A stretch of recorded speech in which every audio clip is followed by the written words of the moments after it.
You are a DJP right now, not so? Not at the moment. Not at the moment, Chief all right. Justice, yes. Good morning, Judge Majiki.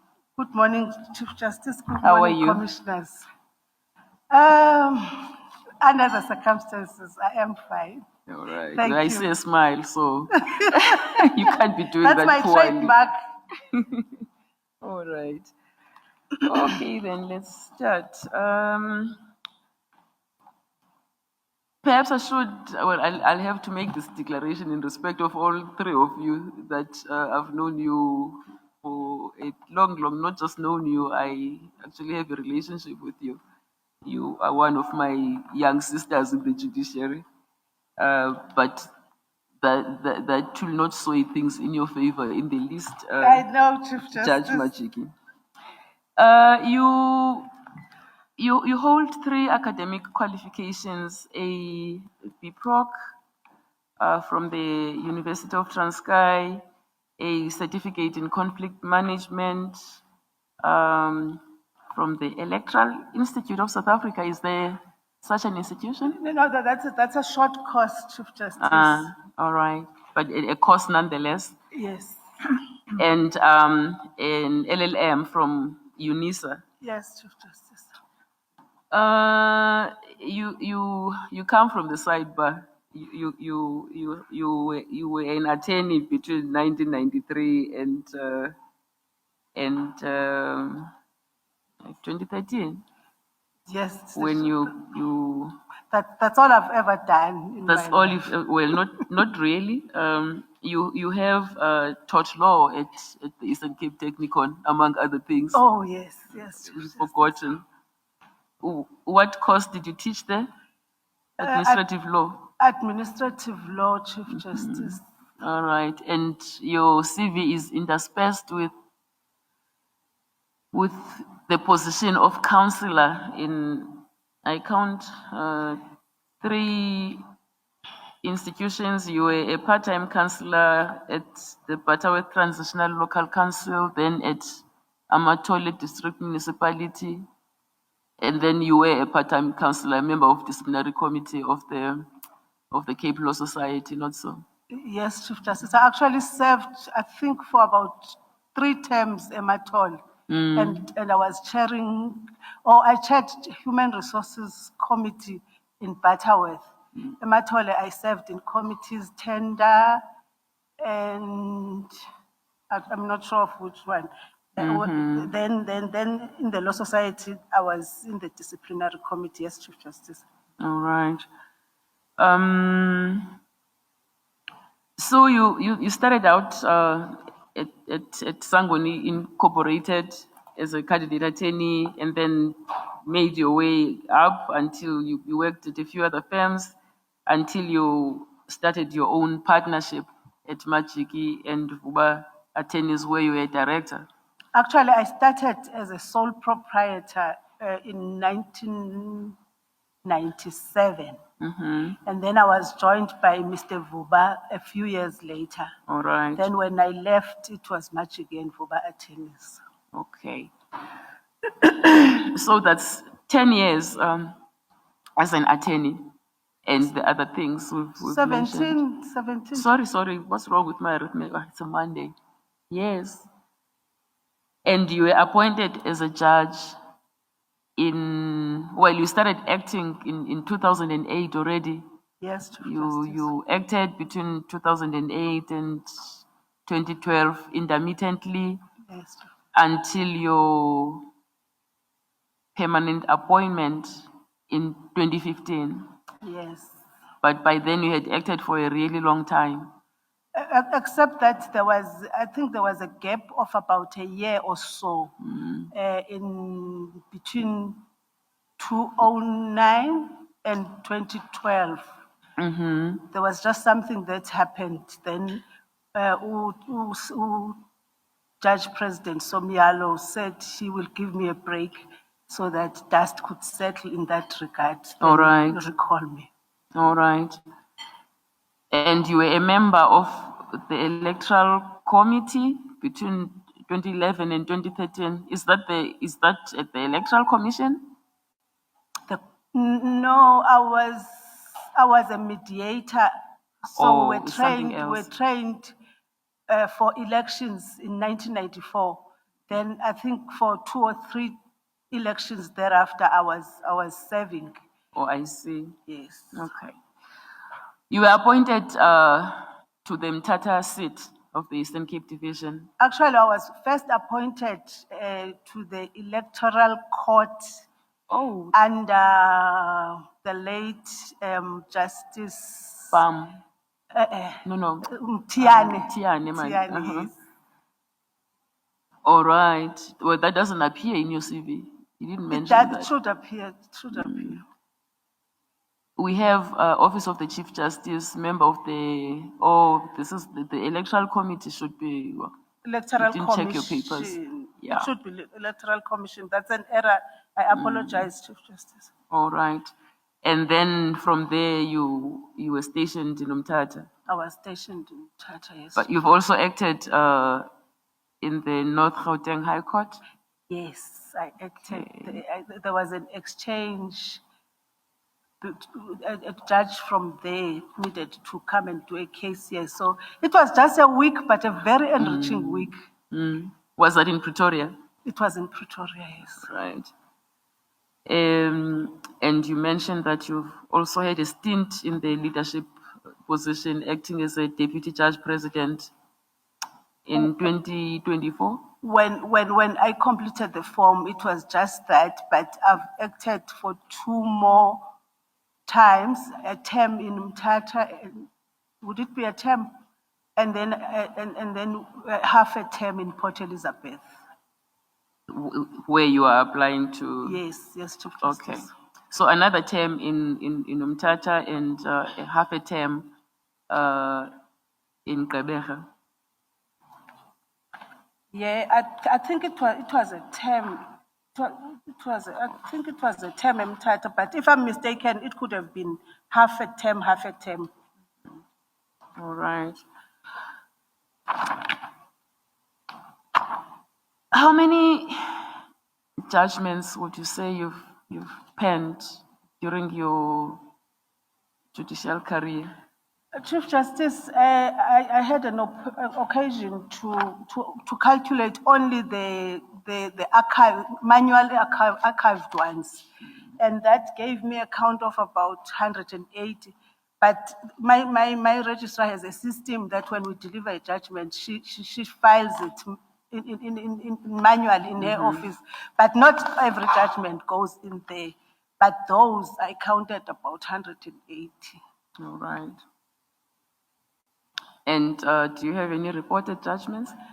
Just a few, Chief Justice. I think I mentioned them in the form.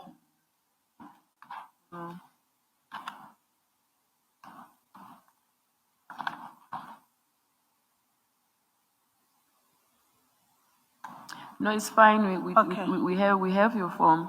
Yes. What kind of duties did you perform during your acting stints as a judge, as a deputy judge president?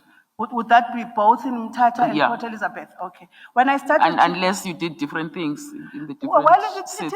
it is the same thing, but quite different. Maybe I should just talk about the 2 centers. Firstly, once the roster, which is prepared by the acting judge president at the moment, once you receive it, then you must start managing the files for the following term. So if you're going to be starting the next term, you must start preparing the files for the following term. And then that includes preparing them in terms of readiness, holding roll call, case flow management, and then allocation. So just generally managing the case roll. yes. Then you also then assist with the management of the station, especially Mthatha, because you get involved in ensuring that the courts are functioning, the personnel is all there, which doesn't happen in Port Elizabeth.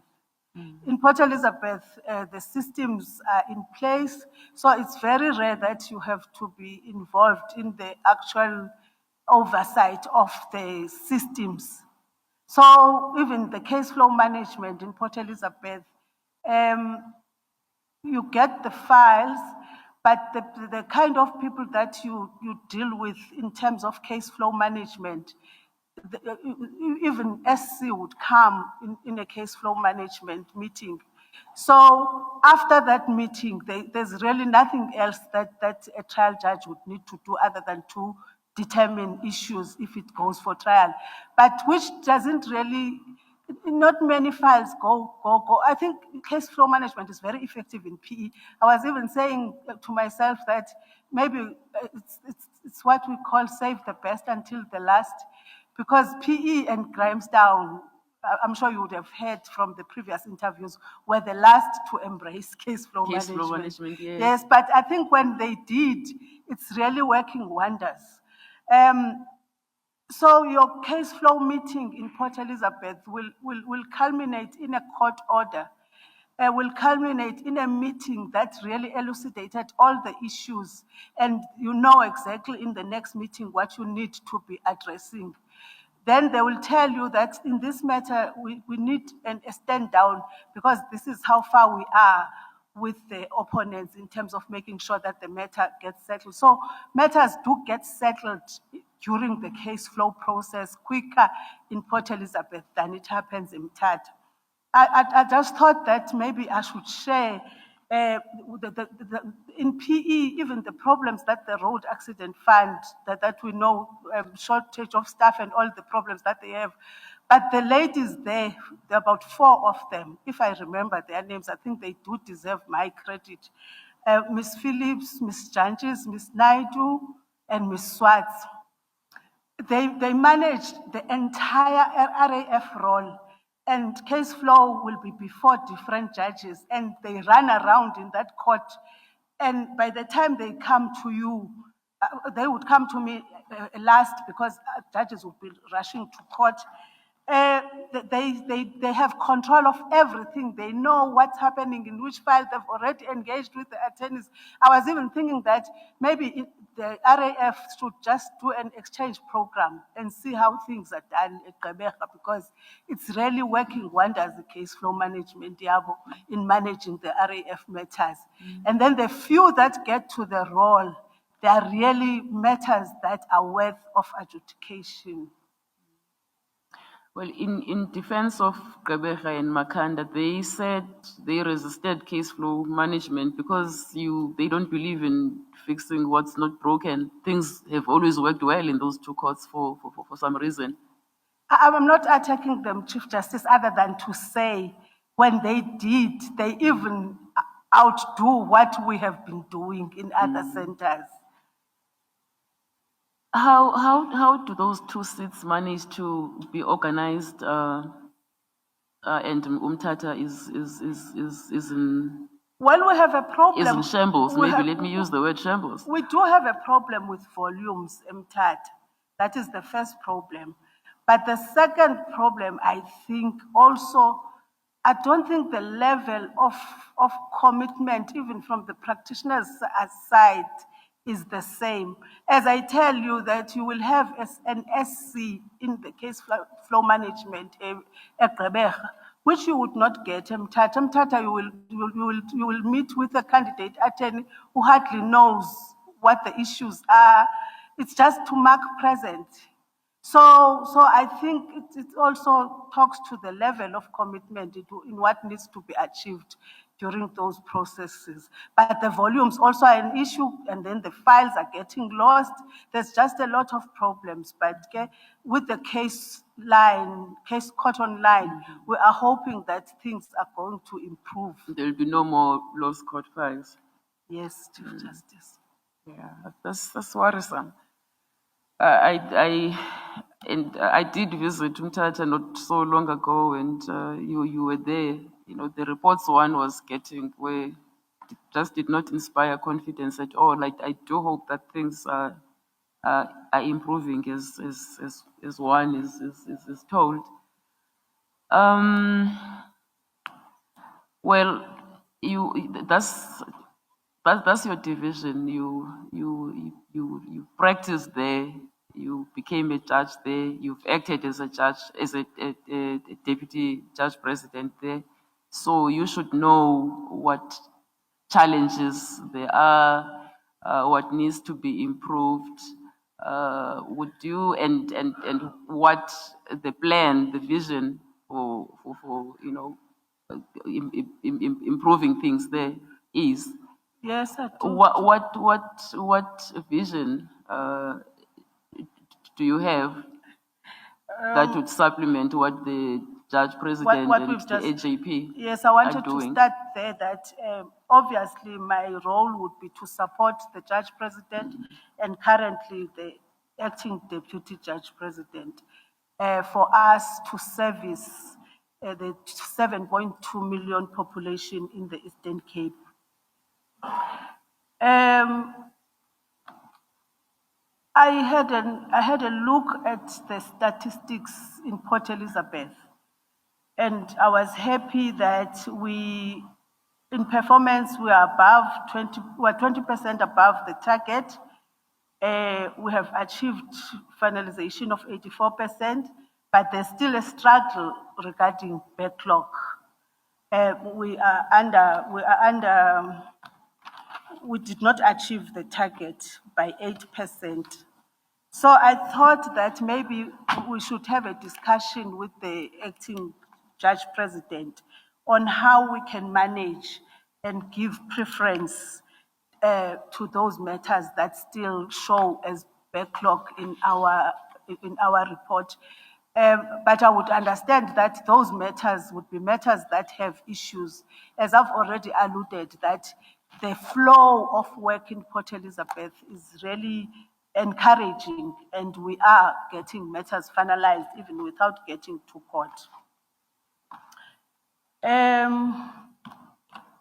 One another thing that I thought I needed to mention about Gqeberha,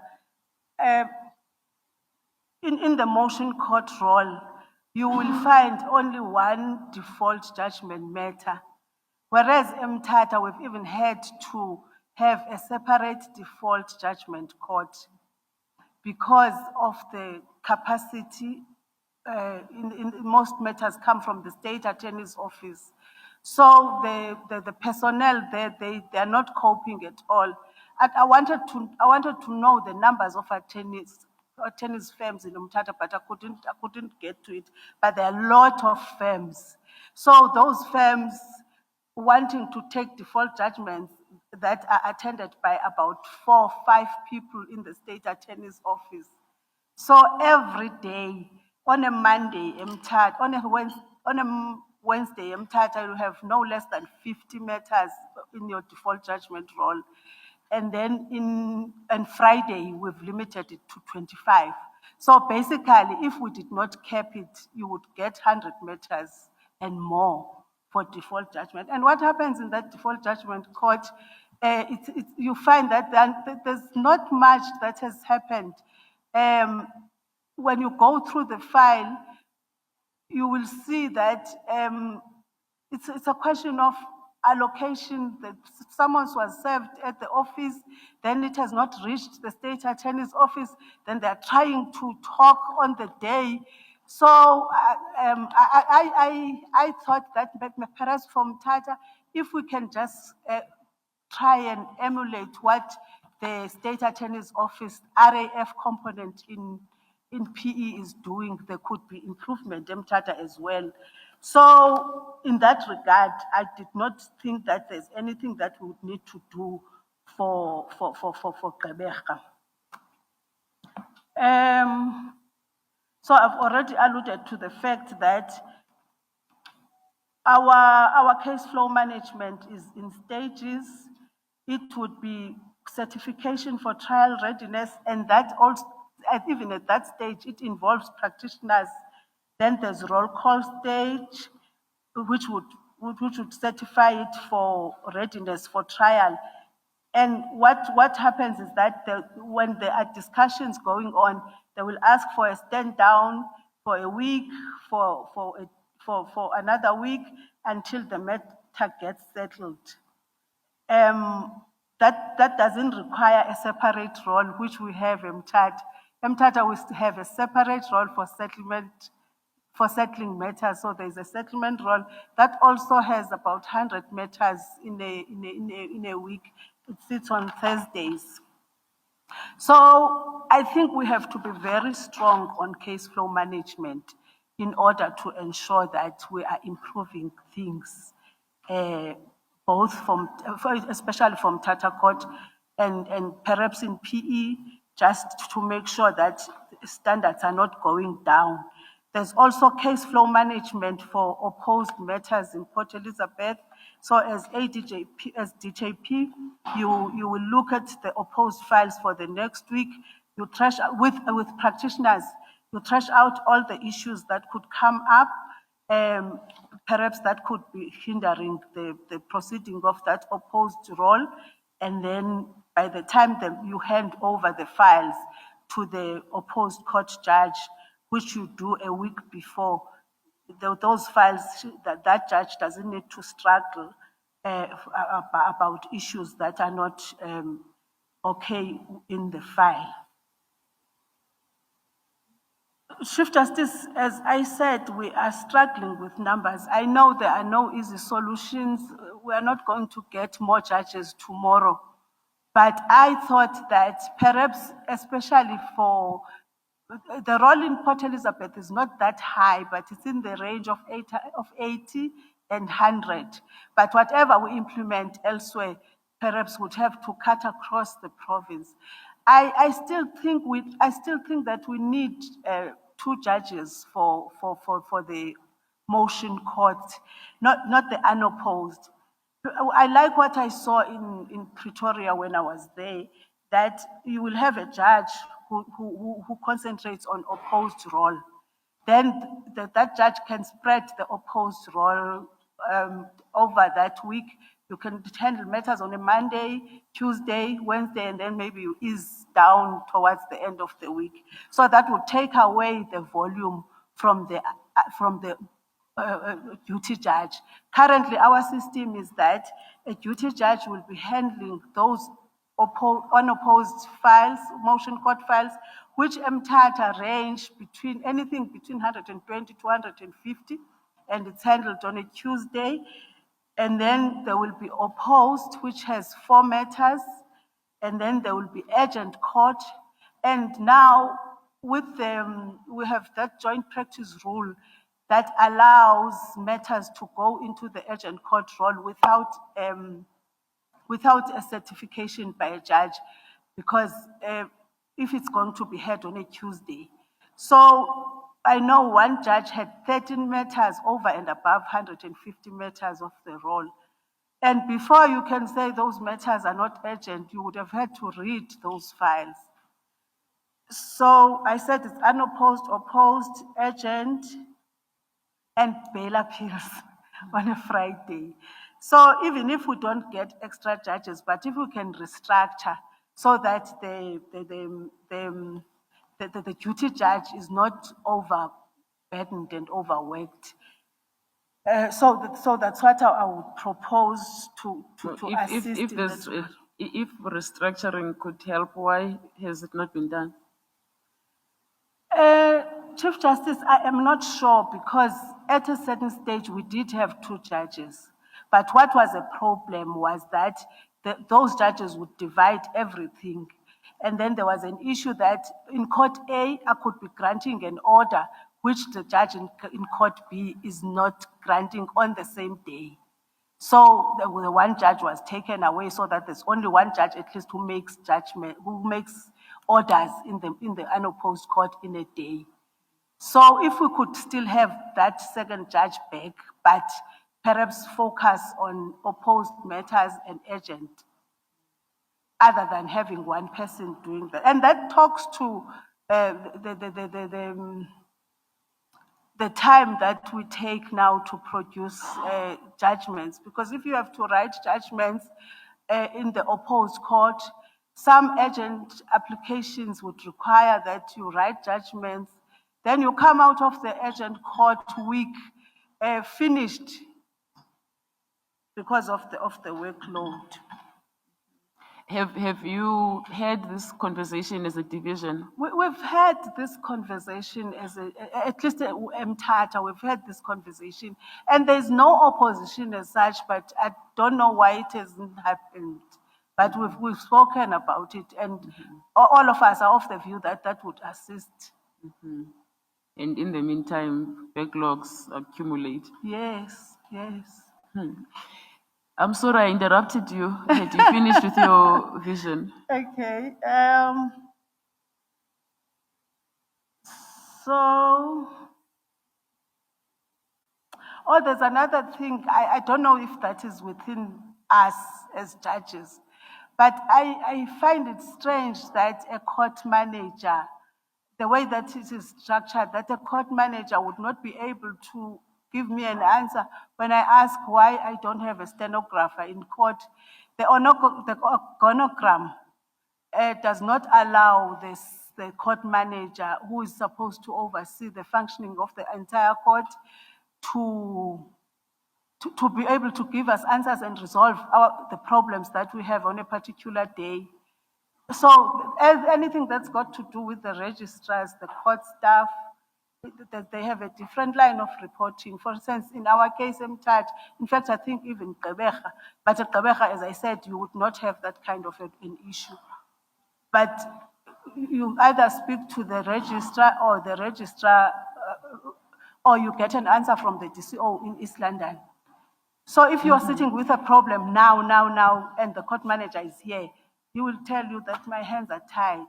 And that is precisely one of the things I was questioning when I was down there. Why someone who has a crisis in Mthatha would leave everybody in that court, including the deputy judge president, and report to an official in East London. I find it very challenging, but I'm told so that still has not been resolved. No, it still has not been resolved. It still has not been resolved because even now, my registrar has just retired. So if I have issues, who's going to help me? It's not aligned through the court manager who I'm sitting with, Mthatha.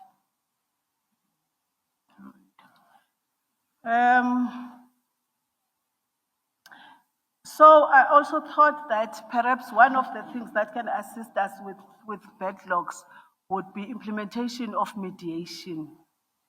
I have been personally trained in mediation, both from the years as an IEC mediator, and I've attended the SAJ courses as well.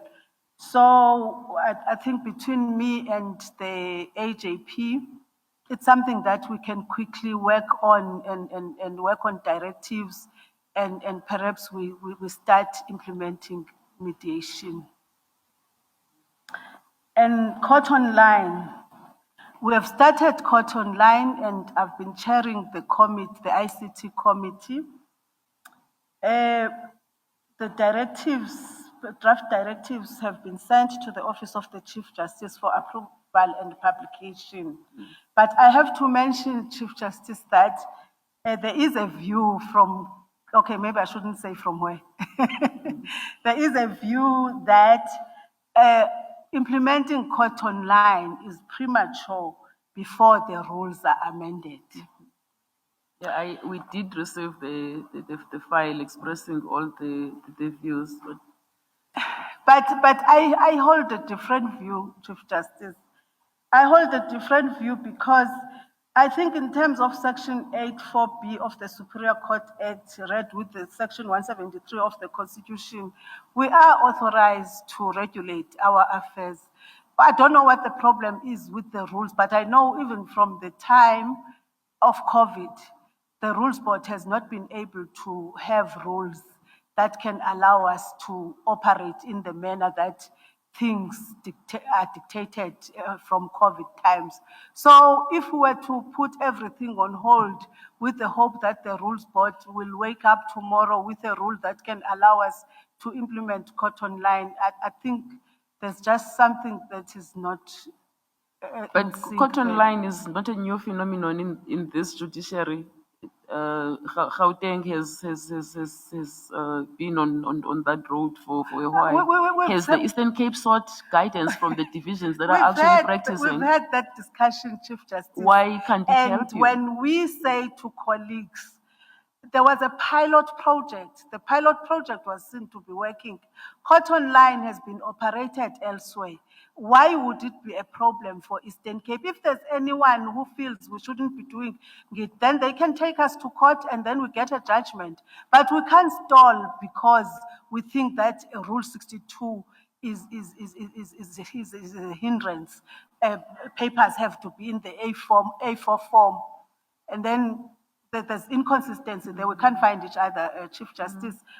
Some colleagues feel very strongly that the rules have to be amended. But we have started. So, but there's that discord. You know, when you work on something and you are not speaking in one voice, but we have started. Yeah. One just gets an impression that a number of the problems down there are self-created, and it's just worrisome. Carry on, Justice Majiki.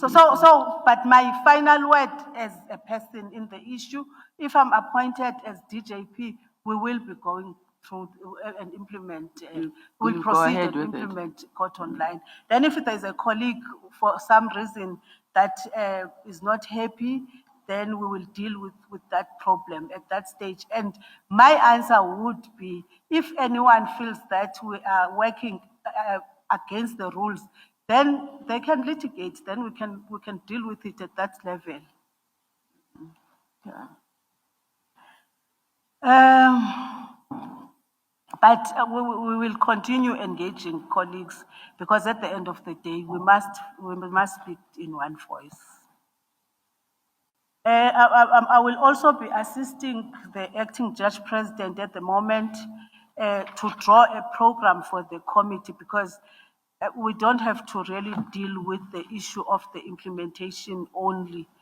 There will be from time to time aspects that the committee would have to assist in ensuring that the division is functioning well.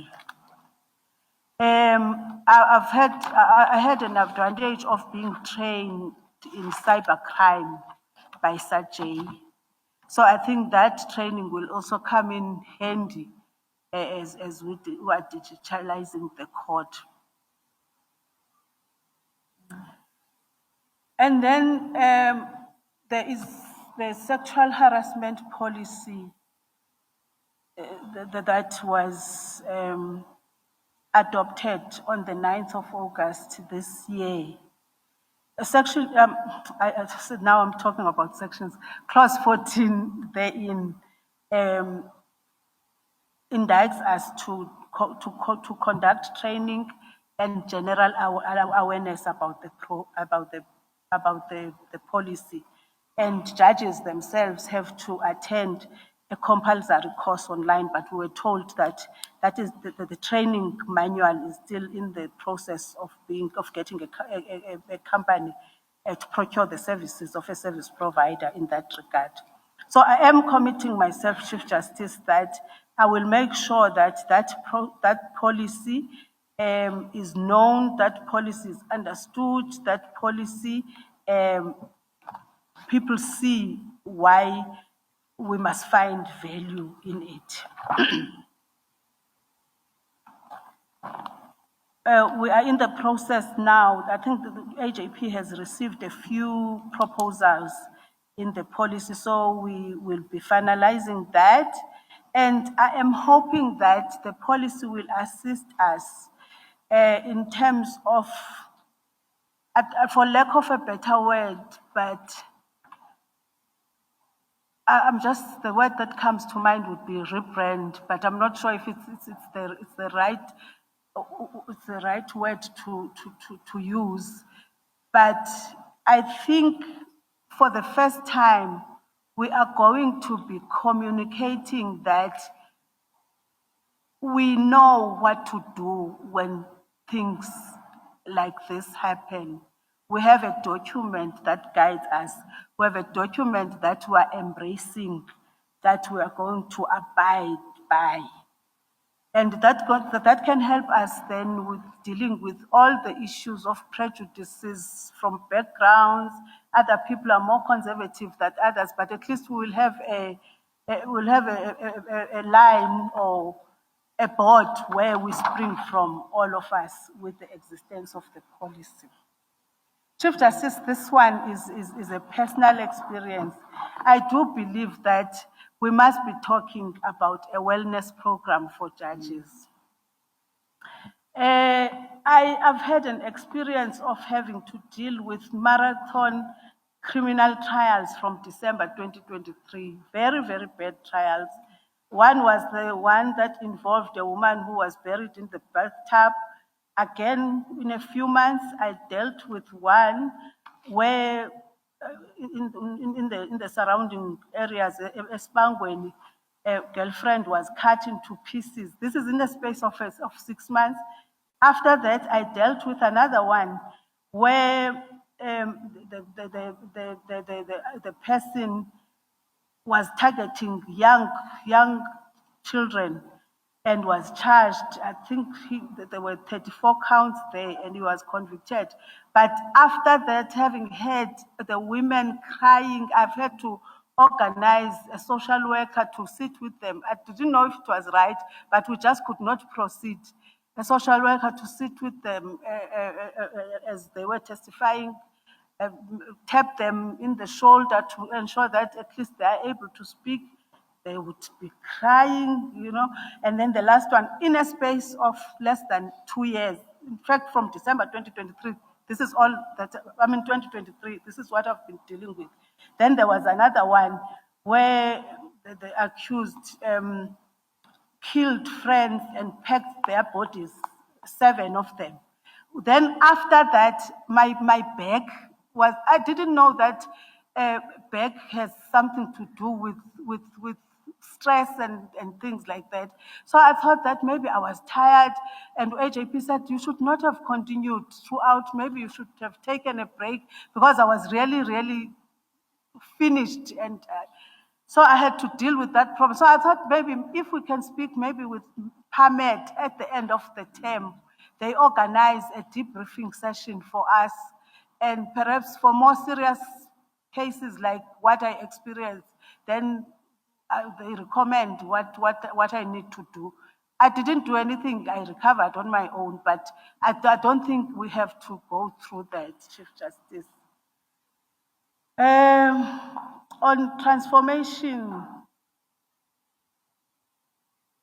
I think as a province, we have been doing, okay, we have improved from what we are known of not being able to attract women. So the magistrates in that regard has managed to let us have magistrates coming into the High Court. We have interactions with the local universities. I have personally participated in their programs. So I think if we can strengthen those relationships over and above the appointments that we have had from the academia, we could still attract more judges. I have an advantage of being a member of the IAWJ, so we interact a lot with magistrates at that level, and I'm a coordinator of the province. So I'm hoping that in that setup, I will be able to understand the magistracy better and more. All my activism has been around women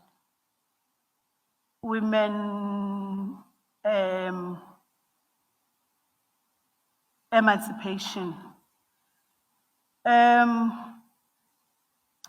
You were a founding member and the first chairperson, the first president of SAULA. Actually, I started as a NADEL, National Gender Desk Coordinator.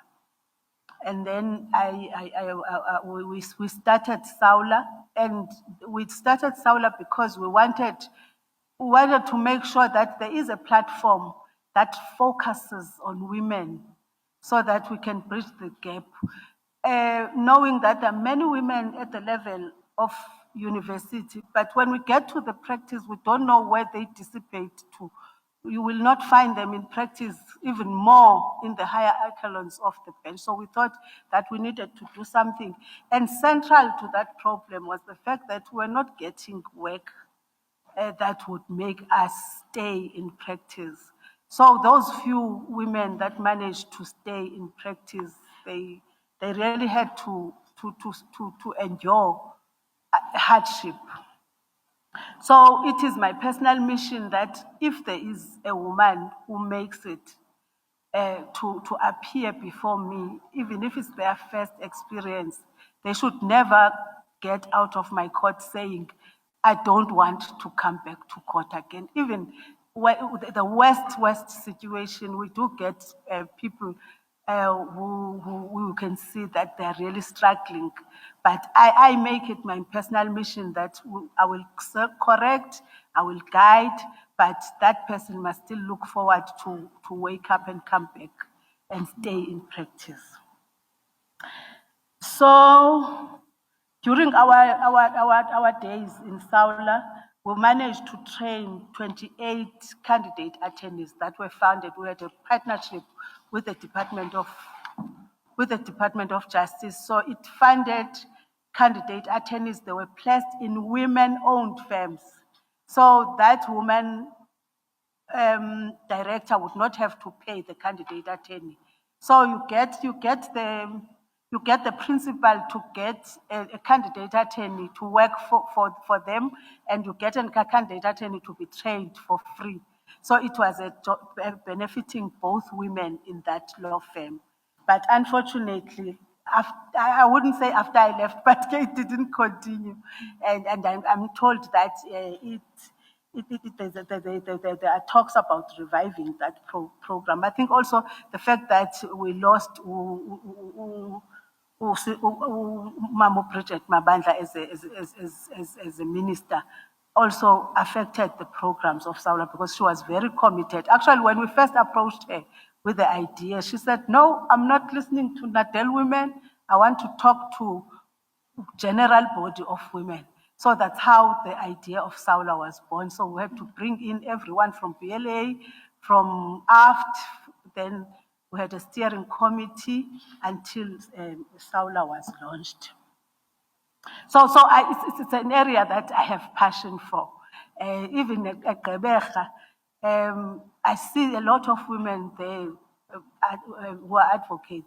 I would still time after the male colleagues have left and want to hear how is practice, when did you start, where's home, just to keep that kind of relationship that we do care for them. I would do it for male colleagues as well, but at a particular point, you can see that they're flowing. They don't have some of these issues that we notice among women. I do participate in training programs even now with Saula, with universities. We had a very successful moot court in Mthatha, which was in collaboration with Walter Sisulu University. So those are things that I take to heart, because we have to make sure that when we are no longer around, at least we leave the profession in capable hands of the upcoming generation. It still worries me, Chief Justice, that our people are not getting quality briefs. Motion court in Mthatha, you would have maybe just over 100 practitioners, but it's default judgment, it's Rule 37. You don't see them engaging with the meat of legal work. When I left practice, I know Department of Justice, there was a policy on briefs. I think 70. They had adopted a policy that 70% of their work would go to black firms and women firms, but I don't see it happening since I left practice. Sajay, I just wanted to record that I'm committed to ensuring that we attend the courses that are offered by Sajay because they are enriching. We had a very rich one recently on AI and a number of aspects. So I think it's something that we have to encourage colleagues to embrace and continue with. But other than that, in terms of discussions and exchanging views and discussing topics as colleagues, it's something that's still limited to our tea time. That's the only time, other than you going to a colleague, but to have that setup where we talk about legal topics, it's still limited at that level. It's something that I aspire that the province can have, that maybe we set aside a day in a month where we're going to be sitting and perhaps a colleague presents on a topic and then we engage even on the new developing aspects of the law. Yeah, I think that's about it, Chief Justice, and I will answer questions. Thank you, Judge Majiki. Have you presided in appeal matters, full benches, full court? Yes, Chief Justice. Recently, I've been sitting, but recently, as I become senior and being a DJP, I've had to preside and I've had to be a scribe. And you managed to run the court efficiently, Yes. and if you were not the scribe, made sure that the one who was writing delivered their judgment in good time? Yes, I've managed to run the judgment, the court, Chief Justice, but there's one that I was a scribe in, and that was delayed. I thought that I could just, in fact, I don't have to read it, but I was very encouraged by feedback I got from a co-panelist. He's also a senior judge. I had to deal with a lot of issues. That's why the judgment was delayed. It's appearing in my form. It was still outstanding in June. So when I gave him a draft, I don't know how many messages he sent, but the one that touched me was the one that said, "My sister, I'm sorry you had to deal with such a marathon judgment on your own. And thank you for," well, he said it was a good judgment. All right, that's happening. So I've done that a lot recently. I think this term I've handed down 3 full court judgments. And during your acting stints as Deputy Judge President, did you manage to achieve the court's targets? And how did you Yes, get along with that's what I was reading in relation to PE. I also have statistics from Tata. The issue is backlog still. We've achieved all other targets except for backlogs.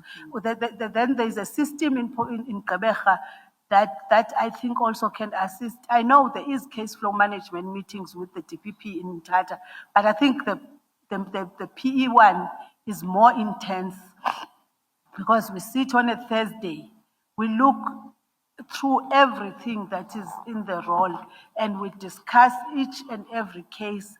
We are able to anticipate which case will have problems, and we are able to take a case that perhaps if we see this one, it will not be able to proceed. We take another one, we put it in. They make phone calls in your office and check the prosecutor, check the legal representatives, you get an answer instantly. No, the judge, this one can be ready if this one is not proceeding. Because the backlog is still an issue. So I think we have to think very hard on how we are going to deal with backlog. All right. There's a mixed bag of comments that have come in. You would have seen them, some complimentary, others not. Others actually agitating against your appointment in this position. I'll leave that to other colleagues. I just want to raise one sent in by the Black Lawyers Association, which says that none of the nominated candidates are capable of fulfilling that responsibility, that is the responsibility attaching to this position, because of their lack of demonstrable experience in leadership. A deputy judge president must enjoy the intellectual respect of his peers, both in the division and outside. We are not convinced that the nominated candidates have such respect because of their judicial performance. Just as ordinary judges, we therefore support that the position be not filled pending availability of suitable candidates. Anything you want to say? Yes, I want to say something, Chief Justice. With regard to, maybe let me start with the fact that I think they're saying we do not command respect. Well, they say you don't possess any leadership experience. You Leadership don't enjoy experience. intellectual. Legal experience, if Chief Justice is limited to heading courts, then that the experience I have is the one that I've just explained. And I would not say it has anything to do with me that I've not had an opportunity to act in the leadership position. Eastern Cape, no woman was given that opportunity for all the years that I've been there. It only started with us. So if there was a comment that says, in the 4 weeks, in the 8 weeks, in the 12 weeks that you were given an opportunity, this is what happened, which does not support that you have the qualities, then I would understand. So I believe that comment does not take into account the fact that we have just been given an opportunity. And as far as I'm concerned, I think I've done my best to make sure that I perform in that area. With regard to the issue of intellectual capacity, in the recent full court judgments that I've written, I don't want us maybe to go far back, but I've had an opportunity to be a scribe in a panel of 3 judges, and those judges have one of them, as I was saying, gave the comment that I alluded to. So I am growing into the leadership position, and I believe that I will grow into it and I will perform. Thank you, Judge Majiki. JP Ntlangulelo. Thank you, CJ.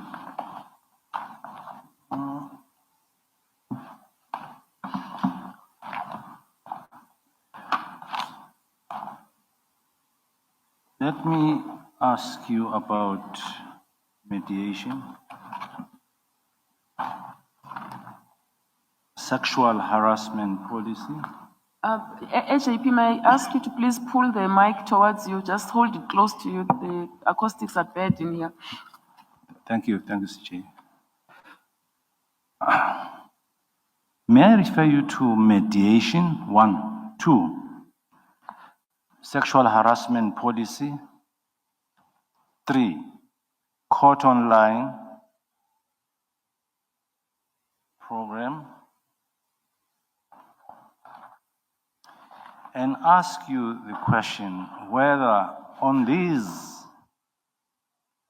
issues of administration, has the Eastern Cape Division been closed, that is, not discussing these matters in earnest, or open in the sense of these matters having been discussed seriously, including discussions at the joint meetings?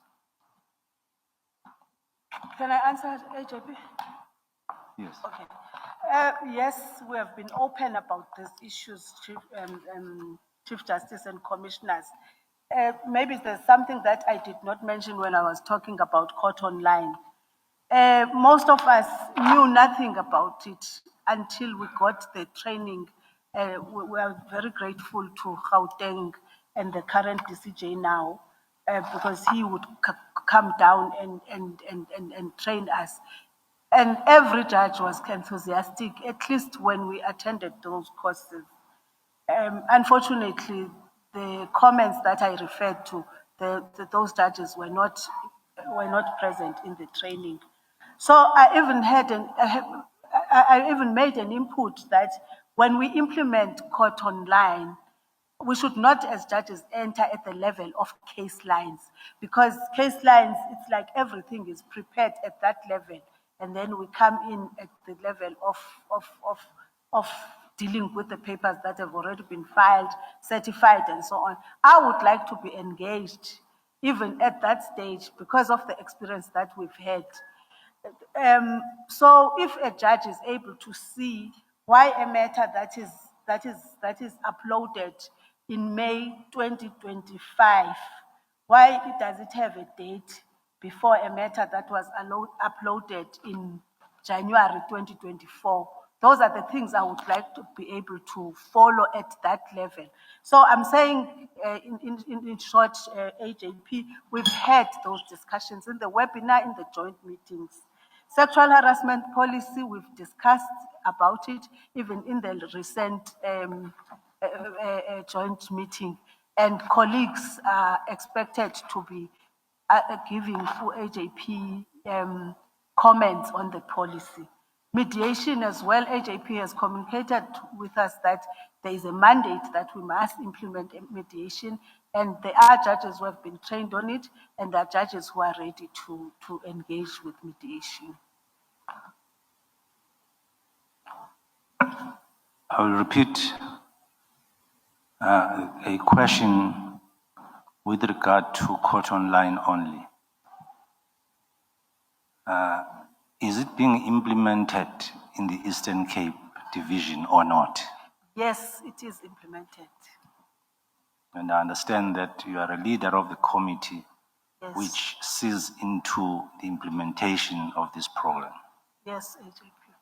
And you have also told the members of the JSC about your views with regard to some debates, not obstructions really, just debates. You know, as judges, we tend to be lawyers at times. We debate things. Yes.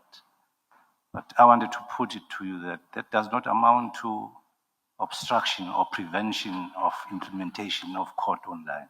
Yes, I agree to AJP. And because, as the Chief Justice has guided us, this program is not new. It started many years ago elsewhere. Okay, I would like to pass on to question regarding your statement that we should be strong on case flow management. I don't want to take it for granted that I followed you. But a matter of interest, not only to me, but to members of society, could be that it is applied inconsistently in the Eastern Cape if a statement is made that Gqeberha is good at it and another center is not good at it, as if we choose what to do or not to do, and yet we are contracted as judges of the court. I just would like you to put your answer in its correct perspective. Okay. We have endured a lot of attacks when it comes to performance. I just want you to tell what, in your opinion, is the snag. Thank you, AJP. Maybe let me take it a step back. When we started case flow management in Tata, it was before COVID. So we would have case flow management meetings with the practitioners in our offices and would engage with issues. But the aspect that I talked about, that you will get a candidate attorney that presents in the court case flow management meeting and who does not have a clue. That has nothing to do with the system.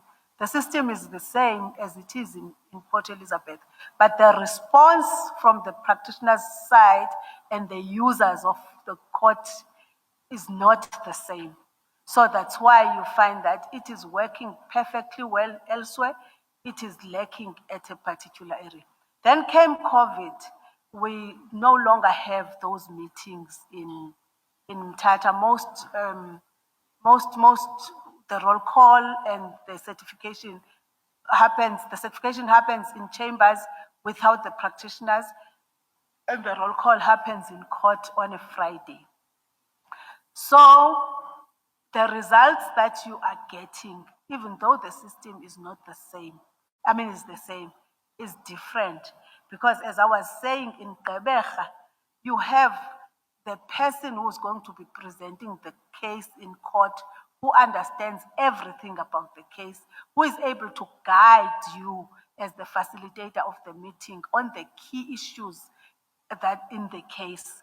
So at the end of the meeting, you are able to have firm outcome of the case flow management meeting. So in Umtata, we may need to go back to a certification that happens in a meeting with the practitioners. We don't have that at the moment.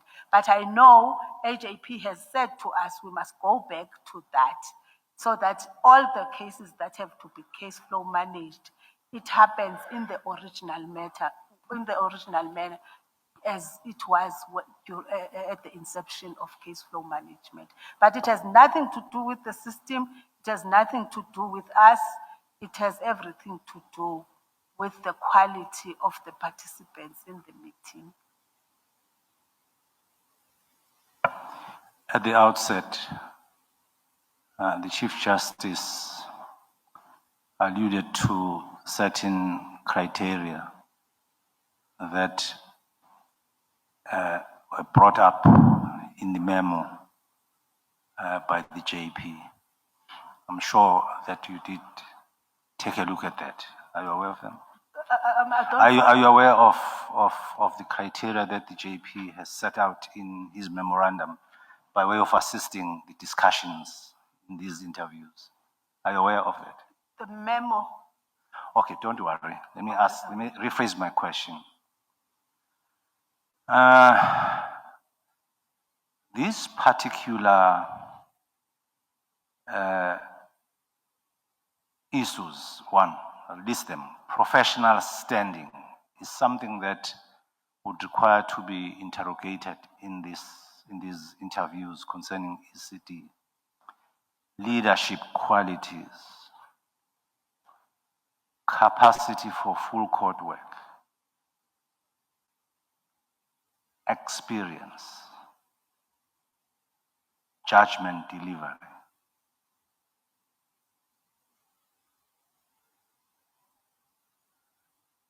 Now, the question I'm asking is, can these issues be isolated from the performance of an individual judge in the manner in which he or she does the work as judge? Listening to cases with speed required of a matter, up to and including the time within which a judgment is written. Far from the epithets, 3 months, you call them, and so on and so on. Is that not something that a judge should learn to do as and of him or herself? That, look, I'm confronted with a judgment now, I must write it quickly. Yes. Am I not right that my belief coincides or is well expressed in these criteria? I would concede that AJP, and perhaps I would say a candidate ought to be measured against all these aspects. And I'm sitting here, I have no problem in being in answering questions in respect of any of those. Yes, and in my having said those things, I'm just informing you that I use as background the massive amount of work that ECD is confronted with. That is the caseload, which is so heavy that it can destabilize a judge, no matter how quick he would have liked the turnaround in writing judgments to be. What's your comment on that? That goes also to the aspect of the motion court, as we have suggested, that if at least we had two judges there and so on. Well, I just would like you to make a comment. No, on I that. would definitely agree with that, AJP. Actually, I've even taken an exercise of looking at the statistics of the area that the Mthatha court is serving. All the former districts of Transkei, OR Tambo has a population of about 1.5 million, and Alfred Nzo, a population of just under 1 million. And it's the Eastern Cape division, especially the Mthatha court, that must service all that area. And the people in the former Transkei, I think I would be right to say they've become very litigious. So our roles are very, very high in Mthatha High Court. So if I have to talk about my performance and judgments, that I would be able to say, this is what happened in matters that I was able to deliver from 1 day to 3 months, from 5 months to 7 months, and I have a few judgments that have taken longer than that, which is an exercise that I've done, and I understand exactly what had happened in those instances. And I'm saying few because it's a number. My time as a judge, I got to a number of 6.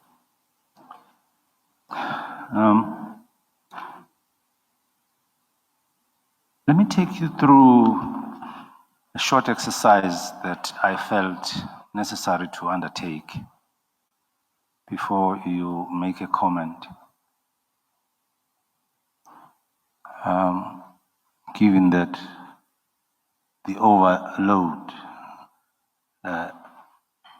of all the questions we are about here hinge on performance, specifically of the candidates that this meeting is about. Studying the documents, I found that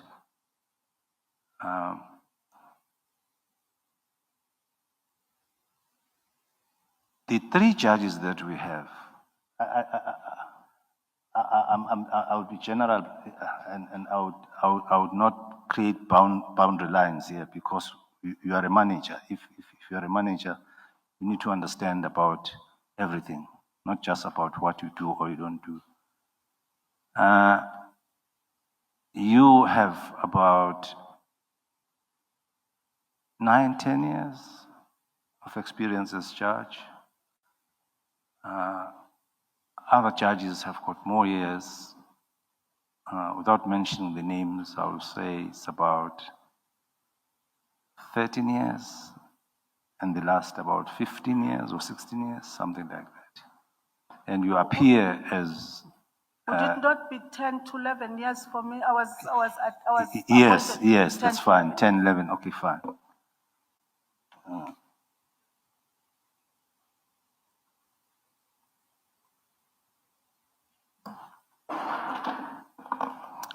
Be patient, I'm coming. Yes. And then even a passersby can ask the question, what has a judge been doing for all those years? And then if you meet a report which says the reported judgments have been 3 in a space of 10 years, 11 years, 1 in a space of 13 years or 14 years by the next judge, and 9 in a space of 15 to 16 years by the last judge. Let me drop further information into the context.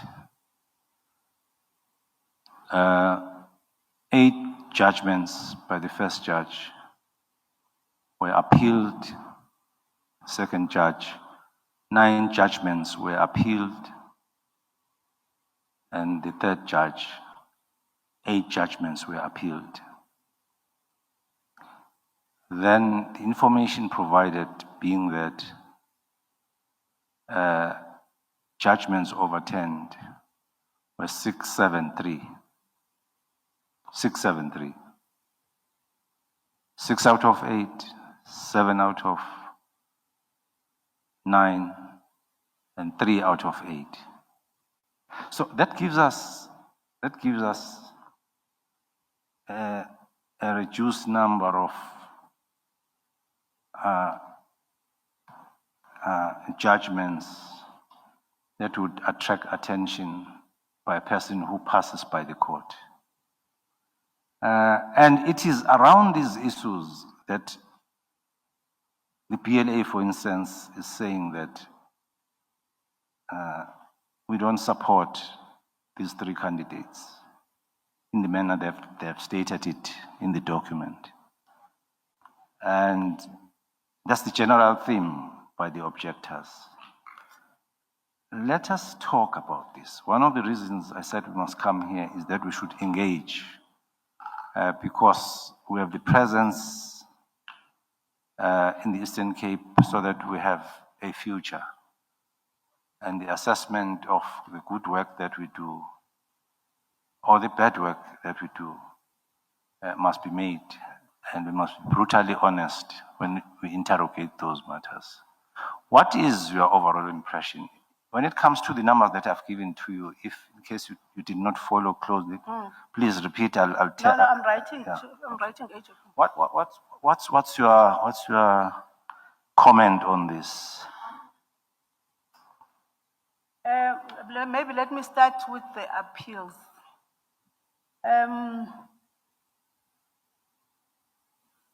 In most cases, personally, I would give leave to appeal in judgments that I am, as Section 17 of the Superior Court says, of the view that there would be prospects of success. So then the appeal court would really find that the matter was appealable. And then when it comes to those that were not, the record of those that were not overturned, I do have a problem a bit with the system that we use. We do not have a system of knowing what judgments came from the judges of appeal. Maybe something that I thought I would talk to as well in my vision, that we need a system so that we know the outcome of judgments. Most of the times we'll hear from the practitioners that you were confirmed, or when you do your own searching, you just bump into a judgment that you were confirmed. So I think we do need a system of recording. Even with the appeals office, I tried to ask, I could not get assistance of what matters went on appeal and what matters were confirmed. So I don't believe, for instance, that it would only be that number that got confirmed on appeal. The other aspects, even with reported judgments, it's an area that I don't know how it operates in the Eastern Cape. For instance, I was looking at the report of the judgments in the Eastern Cape for the current period, and I saw that all the judgments for almost all of us are just on SAFLI and there's no reported judgment. So I don't know whether there is something in the system, because you will find that I will write a judgment in Umtata and it gets referred to in Gauteng and the Gauteng judgment gets reported. I went to Gauteng to act in a week. I came back with a reported judgment. So I don't know if it's a systematic issue or what. So, What else did AJP raise? well, I'm happy with your answer. And the next question for me, which is the last on this aspect, is whether this matter is not one that should be revisited at meetings. Say you are appointed as DJP. Surely these are matters that you would like to get answers to. By all means, AJP. But that said, I'm saying objectively, this information does not give us a happy day. I've seen good judgments by colleagues, but they're not reported.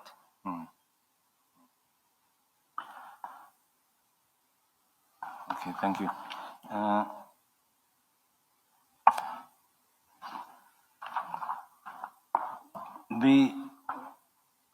One of the objectors in your case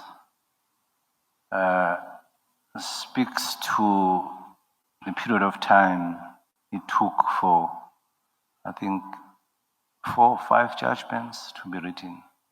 No, two. Is it not 2 judgments, but one 5 years, one 16 months? Of course, my question really will go to this aspect. Those judgments have been sorted out. Have you done with all your judgments now? Okay, the two things that you're asking, AJP. Yeah.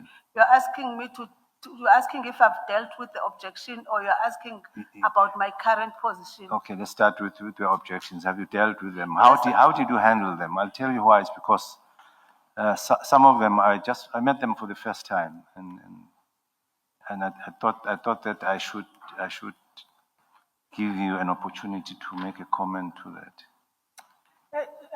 Thank you, AJP. I think that's a very sad set of circumstances, because all that was contained in that objection is untrue.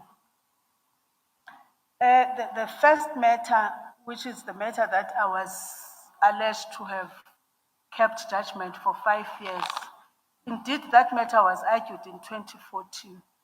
So I had to go back to my book and the court file.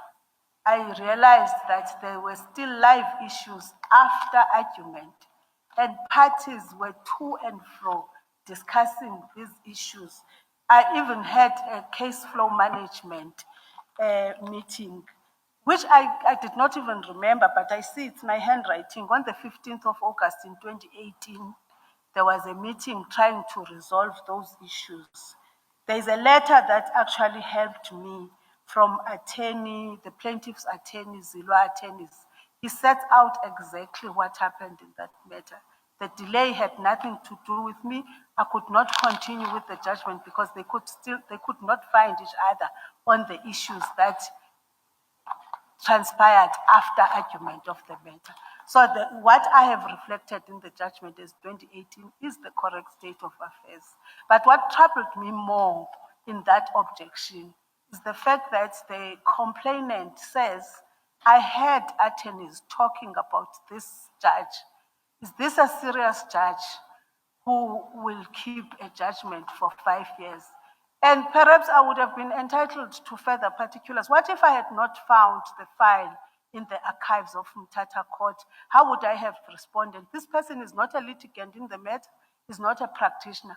If the complaint was from one of the practitioners, I would have been able to ask, remind me what happened. Perhaps Mr. Zilwa would have just said, no, Judge, I have a record here. This is the delay that caused the matter.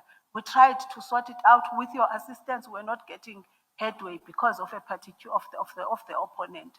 So it just worried me that I had to answer to that complaint from this faceless person who does not have details of what happened in the matter. So that's matter number one. I consider that that matter was resolved. The second matter is a matter where she says she's a cousin of one of the plaintiffs. That matter was a consolidated matter that arose in a confrontation between the police and community in Alice.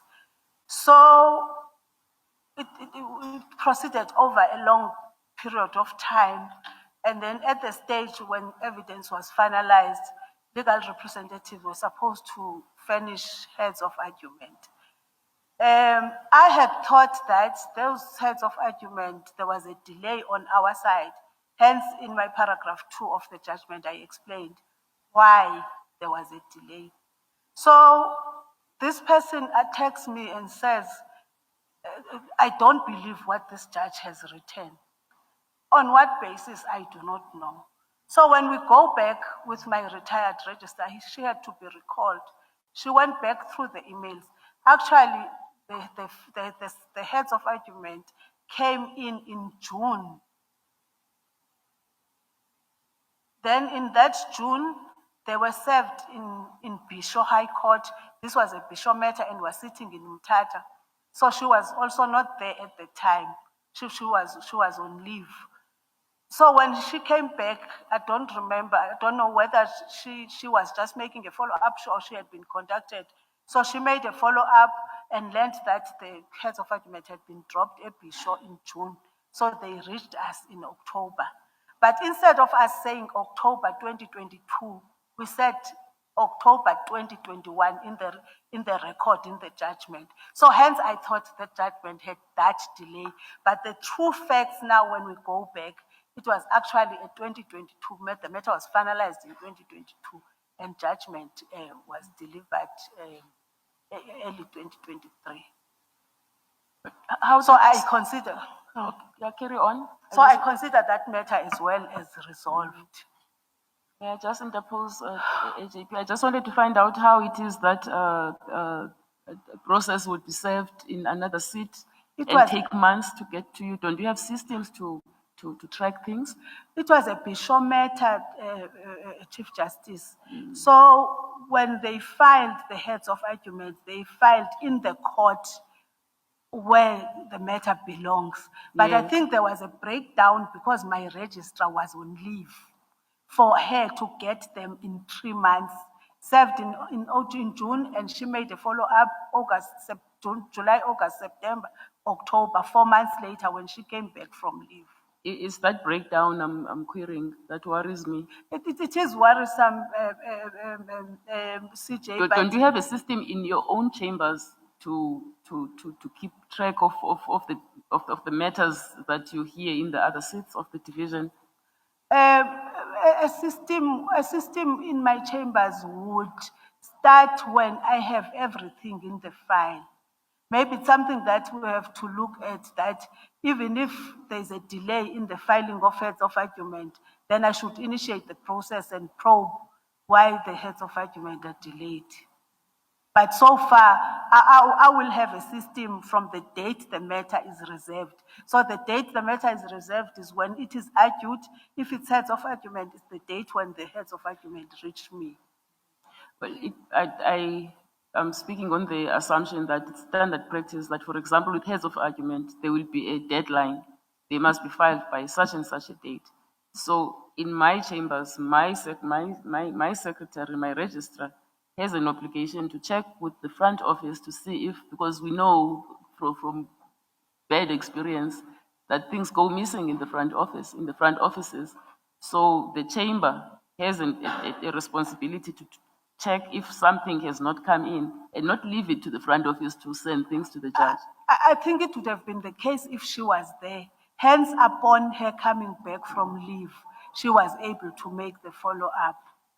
Well, replacement staff has to be onboarded. I don't even remember who I worked with in her absence, but I agree that there should have been a system to follow up. Thank you, AJP. You may continue. One last matter to pursue with you. colleague, acting stints must remember that what you are about is about empowerment of women. And it is One among others. amongst others. And it is true that without acting stints, you may run short of experience, requisite experience, experience specific to the office, this time of a DJP. When this matter was discussed, remember I opened it to the floor for us to chart the way forward in order to address the issue of acting stints. That started. As a result, we have 3 acting stints, and out of that process. What I'm reporting to you now, not for the first time, is as the head temporarily of the court, I have experienced a difficulty about which I reported in the joint meeting, namely that when it comes to consistency in administration and accountability, there are pitfalls. This term, I have to look at this DJP acting, and then she will disappear, and I have to take in another one, and she will disappear. Unfortunately, administration does not permit of such a system. What advice would you give me so that if I'm asked a question about whether I've afforded sufficient acting stints to women judges, as they must be, given this experience, I think what would be the best approach? If you were in my shoes, what would you have done? AJP, I think when we started, we had a plan because none of the women had been afforded an opportunity to act. I think it would have been difficult to say, I will choose Judge A and not Judge B. So we had a list of women that at least were at the level of seniority that they could be exposed to that office. So as a starting point, I don't see any other way that we could have approached it in order to make sure that we are fair to everyone. Unfortunately now, for continuity's sake, it was not possible to continue with some of the women because they were called elsewhere. So I think now that we are at a stage where we have seen Judge A, Judge B, Judge C, Judge D, AJP would be in a position to give us a feedback and say, I'm able to have now 2 candidates out of the 5 that I will be going forward with. I don't think we would have an issue with that. There's another argument from certain quarters that 2 other candidates may have been omitted from the exercise of addressing this national question of finding a most suitable woman for the Eastern Cape division. You know that. I know one declined. I don't know. No, the question is, opportunity was given to everybody, not so. Yes. No one was stopped. I never said so-and-so don't apply. I said, let's go to the JSC. Let us have a conversation. You know, now this approach of stop and start, disappearances and so on, is going to take us another 20 years to develop. I thought we were talking about acting. Acting stints for women judges in the Eastern Cape. But what would AJP have done when a colleague declines, a woman colleague declines? I'll tell you why I raise this question. It's deliberate. It's because at certain quarters we might be looked at as an opportunist. Others are left, behind, and you are shipped in front because you have special deals with Ntlangulelo. You see the problem. That's why I want your comment. This is an open question. We must discuss it. That's why I deliberately said you must come and be interviewed here. All I know is that AJP, about 5 women were identified. 1 declined, 2 are not in the province, they are working elsewhere. And even when the posts were advertised, anyone could have applied. So, But there was no secrecy no, there wasn't. with this process. There wasn't. Thank you very much. Premier. Yo, CJ, zinzima into zala.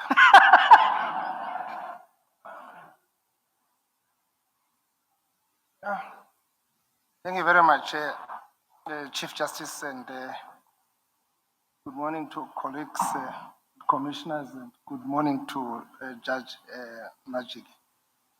Just a straightforward one from my side. Good morning, Premier.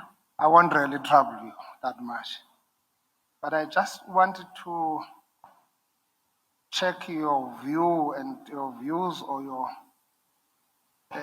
understanding on the Justice Mosenega's report and the recommendation on rationalization and reconfiguration the justice system in the Eastern Cape. I would be keen just to get a sense of your comment. I understood that we are here to look for DJP for Gqeberha. And I know we've been not necessarily digressing, but taken up more by challenges that are happening in Mthatha. And I was asking acting judge president earlier, what's the problem? What is it that we have got one system that works in Makhanda, that works in Gqeberha, but it doesn't work in Mthatha. From where you are you saying it's a question of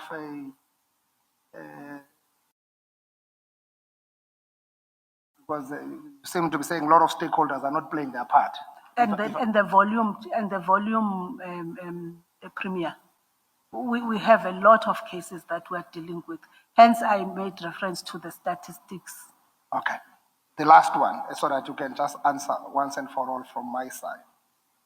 The judge president shared this contribution is probably a perspective of what he believes in. I think he's speaking more on the vision in terms of taking the justice system to a higher pedestal in the province. The Gqeberha city functions within a broader framework and a strategic vision of the division. Under that vision of the judge president, do you understand that vision? I couldn't hear you, Premier. No, I'm just saying, in terms of what Judge President wrote and it was shared amongst commissioners by Chief Justice, it seems to be talking to a vision that Judge President is articulating. My interest is as an aspirant Deputy Judge President. Actually, I do. Can I finish? Okay. Sorry, Judge, can I just finish? Sorry, Premier. Yes, I just wanted to get your understanding of that vision. Do you understand that vision that he seems to be articulating from? Because there's these elements that we might be dealing with where there is an issue of transformation, women given a chance, not given a chance, but it speaks to a broader issue that we can no longer adopt an ostrich approach on them. And I was just looking at the issue of demographics. I think if you look at from a gender parity point of view, we're talking about almost close to 20, about 18 men and vis-a-vis the number of women judges into that space. So I just wanted you to comment on this broader vision, particularly in relation to efficiency, accountability, and judicial performance, because it seems to be the problem in Mthatha as you are articulating your understanding. Thank you, Premier. I do understand the vision. I understand the vision of the JP, the Judge President Benenge. I understand the vision of AJP, which takes in parts from the vision of Judge President Benenge. And each of those leaders would table a plan and a vision how I hope to attract more women to the bench, how I want my judges to perform efficiently, how, and all those aspects. So I do understand their vision. To you, CJ, the first one, Oh, the rationale is, oh, it's just that was overtaken. What did the Premier want me to answer there? Sorry, CJ. I just wanted to have your views No. on the recommendations of. We've discussed the recommendations as a division, and we are okay with the recommendations of the Commission. The last one, CJ, if you allow me, the objections that have been referred to here on numerous occasions appear to be generated as a frustration of delayed judgment, particularly on you. So you have been trying to explain this point. I'm just trying to, or probably in further the point which was raised by acting judge president. For my clarity, have you experienced this problem of delayed judgment only in Mthatha or in other areas where you would have Once in a while, you will have a colleague that will delay a judgment, when most of the times there will be a reason for that. It's not peculiar to Mthatha only. Actually, you would find that there will be colleagues with more delayed judgments elsewhere than Mthatha. But I could only speak for my judgments and the objections that came, because that gave me an opportunity to go through my entire performance.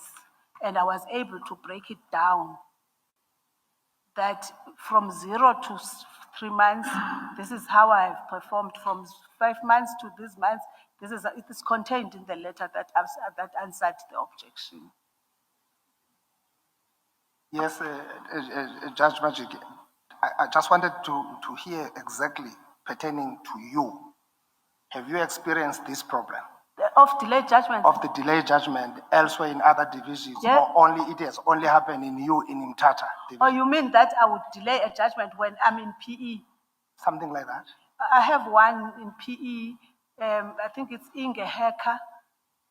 That judgment was delayed, and it's explained in the judgment why it was delayed. Thank you. And on that topic, what's the position with Skundla? The one That was the one? No, The one which you've listed it among your reserve judgments? Yes, it was delivered. That's the one that attracted that comment from the senior colleague. When was it delivered? At 11 months. Chief After Justice. 11 months? Yes, at 11 months. Okay. And the rest of the judgments you listed in your application form? There's only one that I'm busy with, the last one. Others have been delivered? They have been delivered. Even this one, it's in the 5th month, and it's because of the volume. It's in the 5th month? It has a volume and a lot of things that I have to consider in the judgment. Right. In fact, there was one that was omitted that was also delivered. Thank you, Judge Majiki. I've noted you. Minister? Thank you very much, CJ. Good morning, Judge Majiki. Good morning, Minister. In your questionnaire, question 18, you have listed a number of transformative initiatives that you were involved in. I think that's commendable.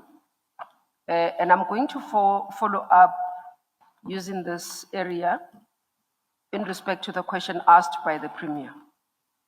The Premier asked you about the report of Judge Moseneke, and your response is that the division has processed it, you agree with it. Do you mind elaborating what you agree with and what has been processed and what you understand to be of that report? May I finish? Sorry. I'm going to request you to be patient with us. We do take a bit so that you have the context of our question. It's going to help you. I was saying that one would want to understand when you say you have processed the report. There are quite a number of issues in the report that relates to that, specifically in the Eastern Cape. So I would want to know what has been processed and what you understand of that report to mean. One that comes to mind is the moving of the seat to Bishop, because that's one that was a bit contentious with the Grahamstown community opposed to the recommendation. So we, as judges, have discussed it, and we have no issues with the moving of the seat to Bishop. And its implications have the We have the division processed it? We know that there's going to be a need for infrastructure because there's no infrastructure in Bishop. But we are of the view, I think the discussion was along the fact that there would have to be planning for the move. But in terms of servicing the people of the Eastern Cape, that goes as far as Mzimkhulu. Bishop would still be central, and it would be servicing the population of the Eastern Cape better. It's quite painful when a litigant from Bizana and Mzimkhulu has to travel to Grahamstown. So Bishop would still be central. And how do we address the concerns of the people in Makanda? How do we, as judges, as society? Remember, even judges are not immune from societal issues. You have people who've served you at that area, who continuously work their communities there. I think What becomes of them? I think the debate that they would have to engage with the community, because I think people of Grahamstown really are looking at it from a self-serving point of view and how the economy would be affected. But the suggestion addresses a bigger issue than a small community in that area. So I think there would have to be continuous engagement until we get buy-in. Okay. Thank you. My next question comes to the issue of Mthatha High Court. You've referenced your work quite a lot. I see you've done quite a lot work in that court. The High Court in Mthatha has had negative headlines, a negative perception in the communities. The CJ had to visit the court. I had to visit. I think I did twice in terms of community outreach. What do you think should be done to protect the integrity of the judiciary in that area and the court itself? But most importantly, how do we rebuild confidence in the community in relation to the work of the Mthatha Court? I will be specific to the issue that also made the Chief Justice to have to visit the court, but I think it will also answer for any other issues that the court has. That issue had a history, but it would be just people saying this is happening, this is happening. It was for the first time that we received some, albeit anonymously, but we had something that we could say, here are the allegations. And I think the reaction that we received and the manner that, starting from the court itself, when it came, I was a DJP, and I was able to channel it to the AJP that this is not something that we can sit back and do nothing about. The matter was escalated to the Office of the Chief Justice, to the police, and at least that something happened, a reaction, there was a reaction. I think it would send a message that we are not sitting back and continuing as if it's business as usual. And we are also committed in ensuring that those aspects that we're able to intervene on, we actually do. Tata High Court was prioritized in terms of implementation of court online because we wanted to do something about the situation. And we continue monitoring the roles about the problems that were highlighted. And there is a bit of improvement. Perhaps if we could take further than that, we might have to engage stakeholders and try to display the court in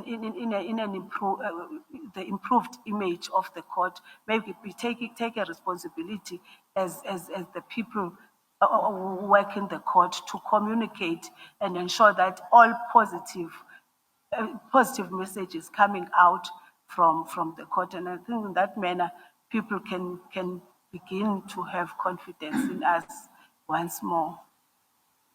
But the most important things we must be seen to be addressing issues. You are generic. What are the issues that you're trying to address? When you say that people will believe in us when we address the issues. For instance, the specific issue that was raised in Tata involved corruption. So we did show attitude that we will not tolerate corruption. Okay, just going to your last part of it, when you say that the court online has assisted, do you think that it has kept what perceptions are there? Are you still getting those perceptions? The issue is around, that's why I was asking, what do you think can be done to rebuild the confidence? So you believe that the court online has done that? It's still in its early stages. For instance, I have not come across a matter that has matured to hearing stage. So I will only be able to tell when I see those issues again, that a matter that was uploaded 2 weeks ago has been able to be ripe for hearing in a space of 4 months. So I will see that then we are not winning. Hence, I said in my opening address, as a judge and the head of the court, I want to be involved even at that stage of court online and not only come in when the matter is with case lines. So we must continue to monitor the situation. But we do have a problem with personnel. We've had vacancies that have not been filled for some time. So this is one commitment that was made, that all the vacancies will be filled. Because you find that there's one person who does this kind of job. If it's allocating dates or sending matters for certification, it will be just that one person. When they are away, the office is as if it's locked, no one can do anything. Then staff shortage is an issue. So that's one aspect that we made sure that work is not confined to one person. Okay, thank you, Judge Macha. Thanks, CJ. Thank you, Premier. Well, what will instill public confidence in your court, in any court, is simply giving would-be litigants times for the hearing of their cases. People want expeditious dates for the hearing of their matters. They want the expeditious delivery of their judgments. So that's all they want, and then they don't have to write the Chief Justice who's far away in Gauteng complaining about matters that are clogged somewhere in the system, and they've been in the system for years and they're just not getting dates. But when I go to Mthatha, I'm told that it's one of the divisions that has the quickest turnaround times, as opposed to Gauteng, which is giving people dates in 2030 and beyond. But people are still not getting dates, they tell me.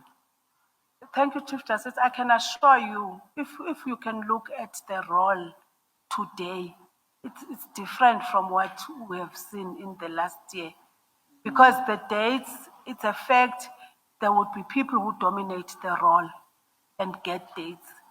You don't know whether the matters are not ready in respect of others, but that has changed. That I sometimes I see firms that I didn't even know that they exist. JP Kaleti? Thank you, Chief Justice, and good morning, colleague. Good morning, JP. Yes. Do candidate attorneys have a right of audience in the High Court in the Eastern Cape? JP, they shouldn't. They shouldn't. No. Isn't that what causes problems? Because decisions cannot be taken Yes. and clients are paying for legal services. Yes. And if a matter collapses for a judge doing, say, a civil trial or a criminal trial, is that judge not deployed to assist in the opposed motion and the unopposed motion? Or it's only left to that judge who will be doing opposed, unopposed, agent court, bail appeals? Yes, JP, that assistance is given. Is given. But as I said, we are struggling with volumes. Almost every day, for those judges who are always at the station, they are almost in court every day. Some judges will be at circuit court or in other stations like Bishop Hotel. But for those that sit in Tata, they will lift their hands up to say, I'm available for this day, but most of the times we are in court. Those that are on circuit, do they keep you informed as head of the court from time to time on progress being made on their matters? There is a system that the AJP has introduced now to have a judge that manages circuit court. So we do get information through that judge. Even if the judge is at the station, that they follow up on what is happening at circuit courts. I see. In your view, what tools are available to a head of court to manage the division? I'm not sure I follow Judge JP. The things that gives the head of court the power to manage the division and guidance. Except for the legal instruments. Whatever tool that's a tool as well, can mention those. Yeah, there are legal instruments that give powers to the JP to manage the division. Hence, JP is able to issue directives, and hence JP is able to implement whatever system that would make the division to function better. Yes, but what other tools are there? You are referring to what the JP has done, would have done, but what would empower the JP to do that? The act and the rules. Whatever you think of. That's why I'm saying legal instruments, JP. I don't know if you want me to say the Superior Court Act section so and so empowers the JP to be able to issue directives. Norms and standards? Yes, that's a legal instrument. Code of conduct? Code of conduct, that's a legal instrument. Constitution? Yes, that's a legal instrument, JP. Thank you, CJ. Okay. Commissioner Matolo Tlebo? Thank you, CJ. Good morning, Judge Majiki. Good morning, Commissioner. Okay. You spoke, I think it's a bit of a follow-up from what the JP was asking regarding the candidate attorneys. You have been a practitioner before, and should you be appointed, what are you going to do to make sure that this practice of sending candidate attorneys to stop, and why haven't you done it before? Because I was saying, Commissioner, that was the observation. Remember, we had the system and there was COVID, so we no longer have meetings in Mthatha. But I was able to see the ills of us being tolerant when I went to Gqeberha, when I see the results that get achieved when we engage with the senior person who can take decisions. Maybe when I say candidate attorney, I'm making an example of the West situation, but there will be attorneys as well, but who are not decision makers in the firm. That still gives us poor results. So that was the case, but we haven't gone back to having those meetings. I know AJP has insisted that now we must go back to having case flow management. So we should ensure that we don't tolerate being given people who are not able to make decisions at case flow management meetings. My issue is that have you tried to engage the law bodies? I mean, there's an LPC in Eastern Cape, to say these people are sending, have a discussion with the regulatory bodies. Thank you, Commissioner, for that. We'll explore that as well. Okay, thanks.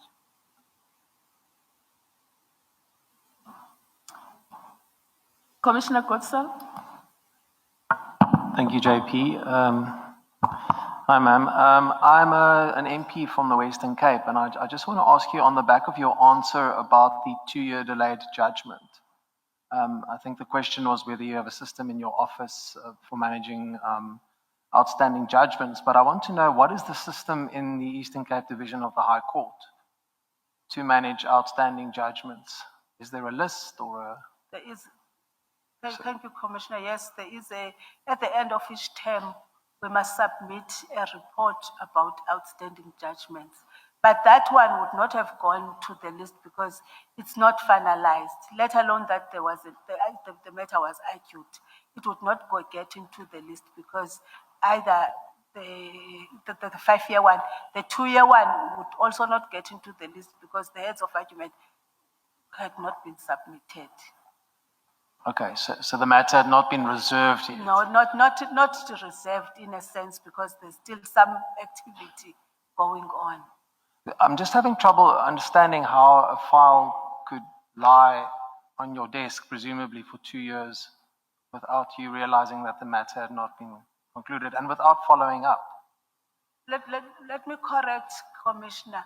I'm saying that the indication of the date 2021 was incorrect. It was actually 2022. So that file was lying after submission of heads in Bishop for 3 months, July, August, September, and then a follow-up was made in October when my registrar came back from leave. So the indication of a year ago was an error in the judgment. It was all that happened in 2022, not 2021. Okay. I was a judge's registrar many years ago, and I must say that even though I suppose that the admin related to that was my job, I can never remember a time when the judge didn't put pressure on me in managing his own outstanding matters. But I'm struggling to hear you, Commissioner. I will leave it there. You mentioned that the court manager, you have problems with the court manager and that there are very often problems with stenographers or the provision of stenographers. I'd like to know to what extent that hampers your work as a judge and how often that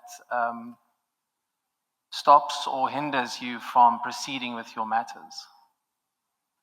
A stenographer was an example, Commissioner, but I was just saying if you have an issue with court, whether it's with the machine itself, if it's got to do with the staff that are within the line of the registrar's office, then that would be considered in East London. It does happen that one day it will be the stenographer, the other day it will be the machine, the other day it will be something else. But what frustrates is that you cannot get ready help within the building. If perhaps there is no registrar who is here, despite the fact that the court manager is there. So my issue is the line of reporting within the organogram of the OCJ. Why is it that a court manager can't assist in that regard? He will tell you that I can only assist, but I can't make firm decisions. because that line of function doesn't report to me. All right, thank you. Thank you, CJ. Professor? Thank you, CJ. Good morning, Judge Majiki. Good morning, Professor. It was quite interesting to listen to your interaction with the acting judge president, that there is a discussion about the utilization of technology in your division, but nonetheless that does not stop it from being implemented, which I appreciate, because I don't know why there is even any court in South Africa that is not on case line today. I think the sooner all the courts are moving to case lines, the better. But on the bedrock of the fact that there is that discussion, there is a constitutional court judgment that I think can help you to win that debate. It is PFE International versus Industrial Development Corporation. In paragraph 30 of that judgment, the Constitutional Court gives a sense of how the rules must be understood. But basically, the principle that is being provided there is that the rules are meant for the court, not the court for the rules. And it explains why it says that. In other words, what I'm trying to say is there's no bar in the rules that stops any court from migrating to case lines. And in any event, as it has been shown in Joburg, you can issue directives as to how effectively that can be carried out. But I think that particular case can strengthen your argument in those discussions. Now, with respect to the question that I want to ask you, there is a judgment that appears on your bundle of documents. I think on the bundle that you have, it may be page 7, typed page 7. And on the bundle that we have, it's handwritten, paginated page 10. It is number 4 in the significant cases that you have given us, is the Stephen versus MEC for Local Government and Traditional Affairs. This is the case. The Nota case. No, Stephen versus MEC for Local Government and Traditional Affairs. This is the one where you had to deal with the appointment of chiefs. It's Nota. Nota. Stephen Oh, Nota. okay. It's written Stephen, but nonetheless, I'm hoping that we are talking about the same case. And in that case, you had to deal with the provincial legislation that deals with the appointment of chiefs. And what I realized, and I think it's one of the most important cases that we have, but what I start to see, particularly in provinces like Eastern Cape, Northwest, Mpumalanga, and KZN, which really we are dependent on to advance our understanding of custom and customary law and all those, where there is a provision or where there is legislation that deals with some of the customary or custom or rules, it doesn't seem to me that courts go to the extent of actually trying to trace the actual custom that is not necessarily referred to in the legislation that the court is dealing with. On the backdrop of that, what is your view in relation to the court's role in the development of custom, or not necessarily development of custom, in making the citizens of the province from which that judgment is being delivered understand a particular custom that is governing that particular dispute? Like, for instance, if you are saying this land, they appoint a chief in this way, what is the actual custom that is used to appoint that chief? Do we have to only rely on these legislative provisions? Don't we not need to track back and see what is the actual custom that governs that particular process? We have to. I know there are cases where we've had to go back. The one that comes to mind, I dealt with the royal family. The Act does explain that royal family is constituted in this manner, but when I was dealing with the issues, I had to go back to what was practiced in the community in order to be able to know who who must we identify as these close family members to the ruling family. Then you had to interrogate the practice and the custom of that community. And I eventually found that the provision, close members of the royal family, is more, when I interpret the practice, is actually more inclusive than exclusive. So if there's still people who represent, even if it's the fourth or the fifth generation, according to the practice there, those people are still members of the royal family, which I think is not so clear in the statute or in the provision of the statute, but it took understanding the community. So I'm saying there are instances where that is done and it ought to be done. Thank you very much. Thank you, CJ. Thank you, Prof. Commissioner Trolley? Thank you very much, CJ. Judge Majiki, I'm just having some problems reconciling your term with the IEC, or terms with the IEC, one as a member and also as a mediator. Because in your answer to question 8 on the questionnaire, where you asked your organizations that you belong to for the past 10 years, you were a councillor in the Butterworth TLC in 1995, I assume, to 1999 or 2000, and then Amatole District Municipality, 1999 to 2005. But it also says you served in the Electoral Court in 2011. How do you reconcile membership of the Independent Electoral Commission while serving as a local or district councillor? I want to be where you are first. I see where I was a member of the Electoral Committee in 2011, right? So you're saying I must contrast that with?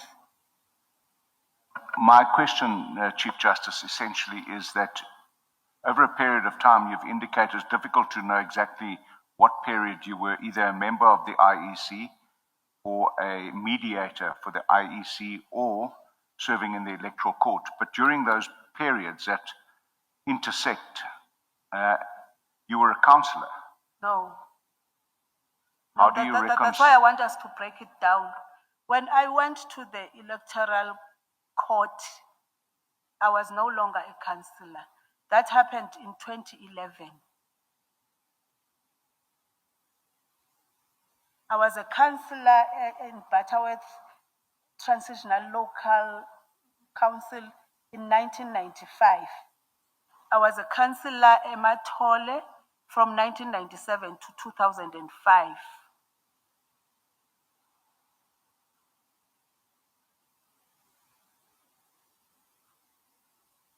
Okay, so just for the record, Chief Justice, at no time were you serving as a public representative and serving on the IEC? Not at all.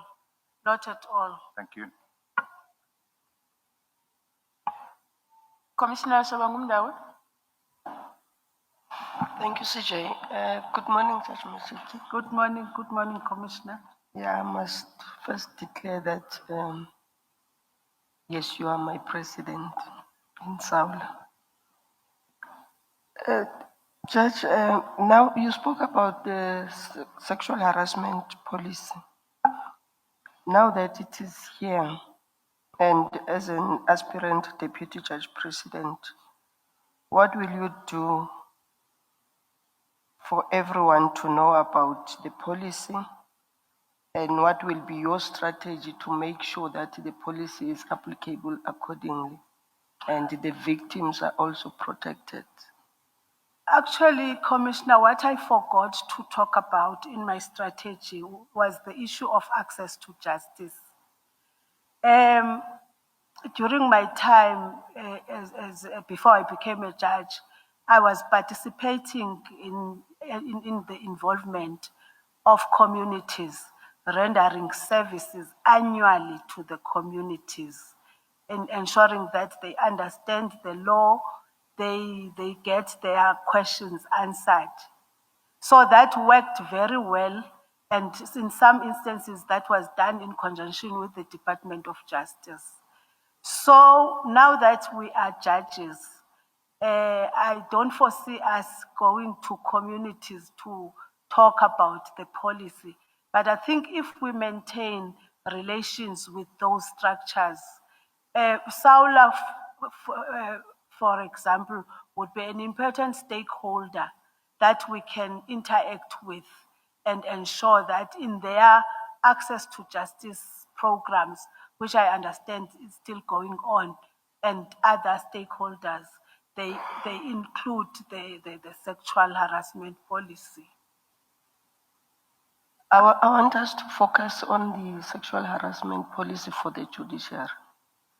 But is your question, Commissioner, not that how will the community become aware of the policy? No, I'm referring for the For us- community in the judiciary. Yes, Not for judges, you, but the judges and as well as the people who are working in courts, like your secretaries, your stenographers. Thank you, Commissioner. In the policy itself, we are told that we need to attend a course. We are to be trained in the policy, and we are to enforce the policy. I think that I referred to that section in my. So for judges, there will be no problem. Judges will know about the policy. And then when it comes to the members of the court, our staff, we must devise a method of ensuring that they are also taken on board about the policy. So I think leadership of the judiciary and the leadership of the court staff must interact in that regard. And if necessary, we can workshop the staff about the policy. Thank you, Judge. Thank you, CJ. Thank you, Chief Justice. Good morning, Judge Majiki. Good morning, Commissioner. Yes. Earlier on in your interaction with the Chief Justice, you made reference to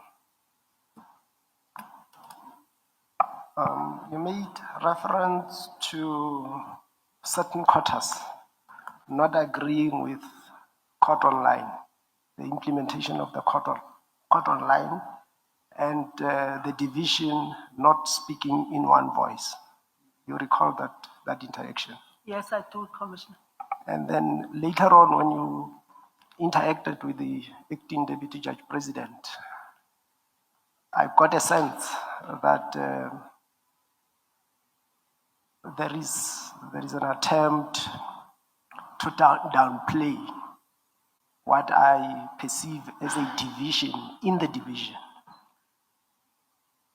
Am I right in that assessment? Is there unity in the division? Well, AJP called it different views. When I talked about it, I talked about people who are of the view that it is premature to implement it. So there is conflict in that regard in terms of at a discussion level. But I said, as leadership, we do not see that as a hindrance. We will continue to implement it. I even said that if there is a litigant who is not happy, then they can litigate. But we can't not implement because a rule has not been amended. So I think in the course of that litigation, then the case that we were referred to would assist us. In fact, as we all know, that rules are for the court. But I don't want to sit here and anticipate the answers of a litigation when we are challenged as to why we are not waiting for the rule. No, but the import of my question is on the unity of judges insofar as the administration of the court is concerned. As a person who is aspiring to ascend to a leadership position, are you saying to us today, will you be able to unite the division behind a common vision? Commissioner, I think it would be too much to say division. There are divergent views in this regard.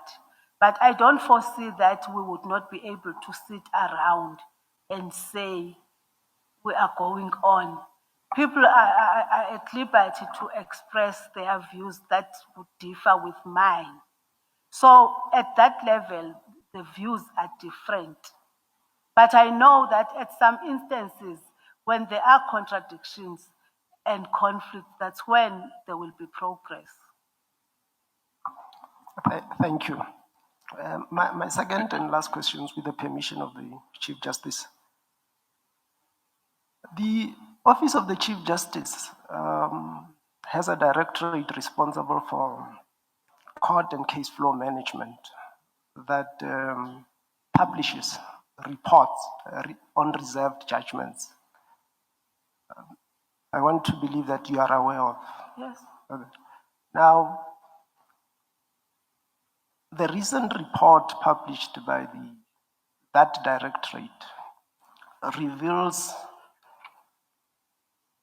a disturbing trend in relation to the reserved judgment in Makanda and Mthatha.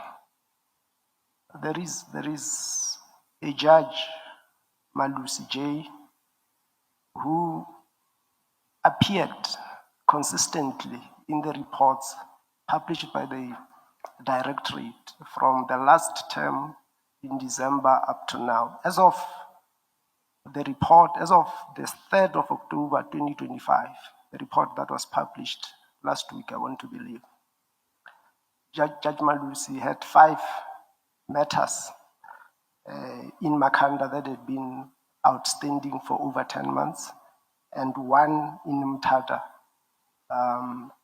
As a person who's aspiring to assume a leadership position and responsible for the management of that division, have you taken time to talk to Judge Malusi about his challenges, as well as other judges who may be experiencing difficulties with regard to the release or delivery of their judgments? The answer is in the affirmative, Commissioner. We've had discussion with the AJP about the situation involving Judge Malusi. I have personally spoken to Judge Malusi about that, and I know between Judge Malusi and the AJP, there is a discussion, and AJP has a plan on how to handle that issue. I have spoken to colleagues even before I was AJP. When perhaps you are a bit easier, you have sat in a panel, even if the senior was supposed to write, you would say, can we talk about this judgment? Shouldn't I take the initiative and write? The colleague perhaps would say, no, I'm actually on it. So it's a discussion that is ongoing. It doesn't need to be an AJP, but I mean a DJP, but I know there will be additional responsibility if I assume the position. I appreciate that, but the question is about you as a person who's aspiring to ascend to the DJP's position. I'm interested in knowing what your specific efforts were, because saying to me that you spoke to the AJDP does not help. I want to assess your ability to take along your fellow judges in ensuring that there is a proper compliance with the norms and standards that JP Lalisi spoke to you about in fulfilling the mission of the department. What did you, as Judge Majiki, aspiring to be the Deputy Judge President, did, or what plans do you have? I'm not sure if Commissioner heard me when I said I personally interacted with Judge Malusi on this issue. And it's something that I will continue to do, because at a certain point, the norms and standards and the code of conduct expects us as leaders to take certain action when a situation like that has not been resolved. So I will not shy away to make sure that I follow what is expected and dictated by those instruments. Thank you, Chief Justice. I've exhausted my quota, but there was one question I wanted to put. But in the event We're at time 20 allows, past I will 12. do that. We are at 20 past 12 and you're still at candidate one. I can let it go. Do you still want to follow up, Minister? To get clarity, CJ, it's not really a question. Judge Majiki, you made reference of litigation process when you were asked about those who are not agreeing with or who have issues about the court online. Are you referring to fellow judges that they can litigate? Did I hear you correctly? That because I couldn't hear whether you're talking about external stakeholders or within the division, and that led to the fellow commissioner asking you about whether there's division within, there's no unity within the division. Maybe if you can clarify that. I would clarify, Minister, to say I'm talking about an affected litigant. If there's a litigant who is of the view that we are incorrect by implementing court online because the rules have not been amended, that litigant or that person can litigate on that aspect. And I think the courts would clarify.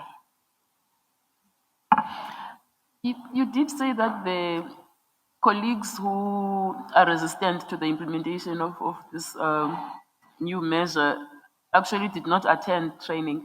No, they were not there. Do you know why they did not attend? It was on a Saturday. I'm not able to say there are these colleagues, but there is a memo that is written by one, and I would know that there are judges who are in support of the memo.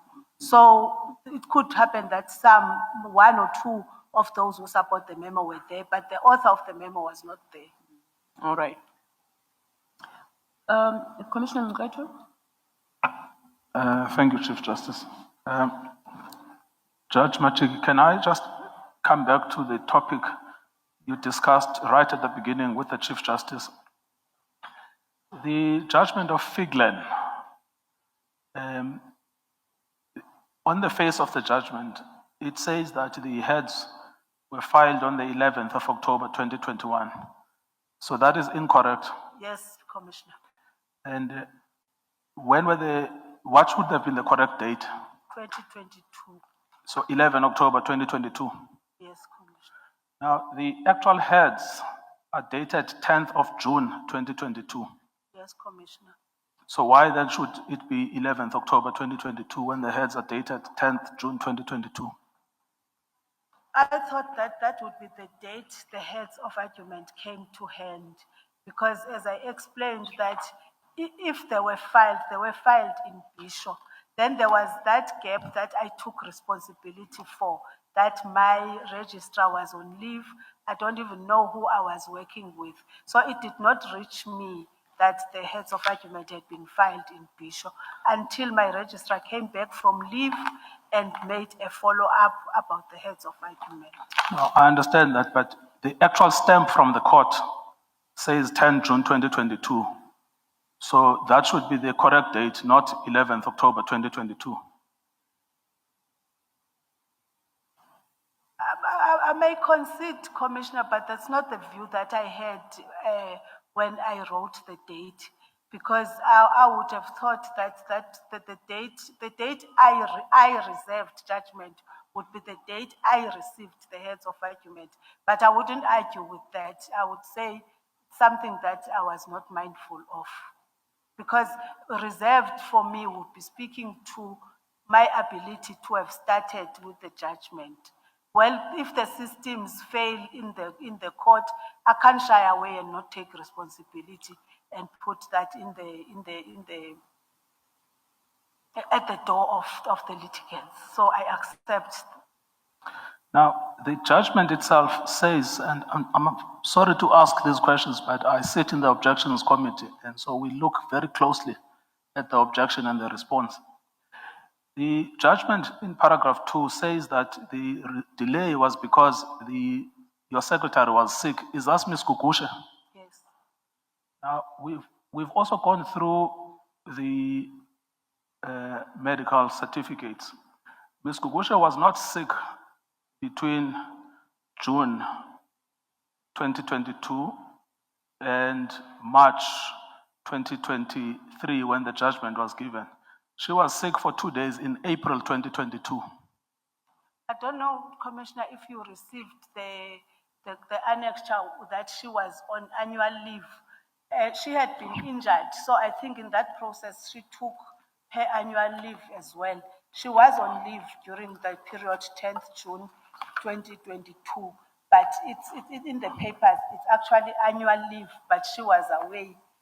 She was sick for having been injured. So in the judgment, perhaps I just said she was sick when she was in actual fact she was on annual leave because she said she needed to take leave because she was not well, but that's not the what is officially in the records. But being away, she was away.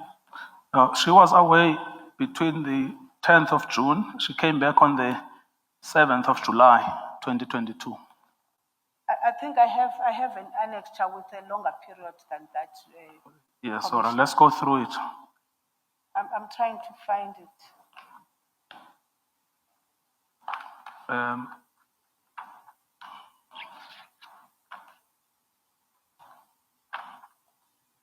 Is that the one that has red markings Yes, as well? that's the one I'm using, yes. Okay. I think she was away for 29 days. Yes, I understand. This was a month. It was between the 6th of, the 25th of May and the 6th of July. Annual leave, 29 days, and it's signed on the 24th of May. So she was back in office on the 6th of July. That could be so, Commissioner. Yes, therefore, at the time these heads had been filed, July, August, September, October, she was actually back in the office. Yes. So then that's why the objector says your judgment contains false information because it blames the secretary for being off sick. A, she's on annual leave, and 2, she's actually back for 3 months. I concede then that it is incorrect. But all I know is that the follow-up that she made upon her return made us to receive the heads of argument in October 2022.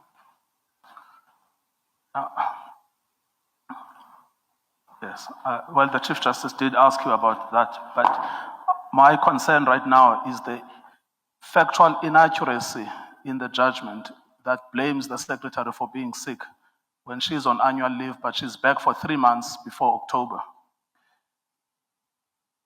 I can't take it further than that, Yes, Commissioner Ngoitobi. It's an error, but I think it was based on the fact that I received the heads in my table, on that day. Perhaps I could have been more prudent to interrogate why am I receiving them in October when you came back in July?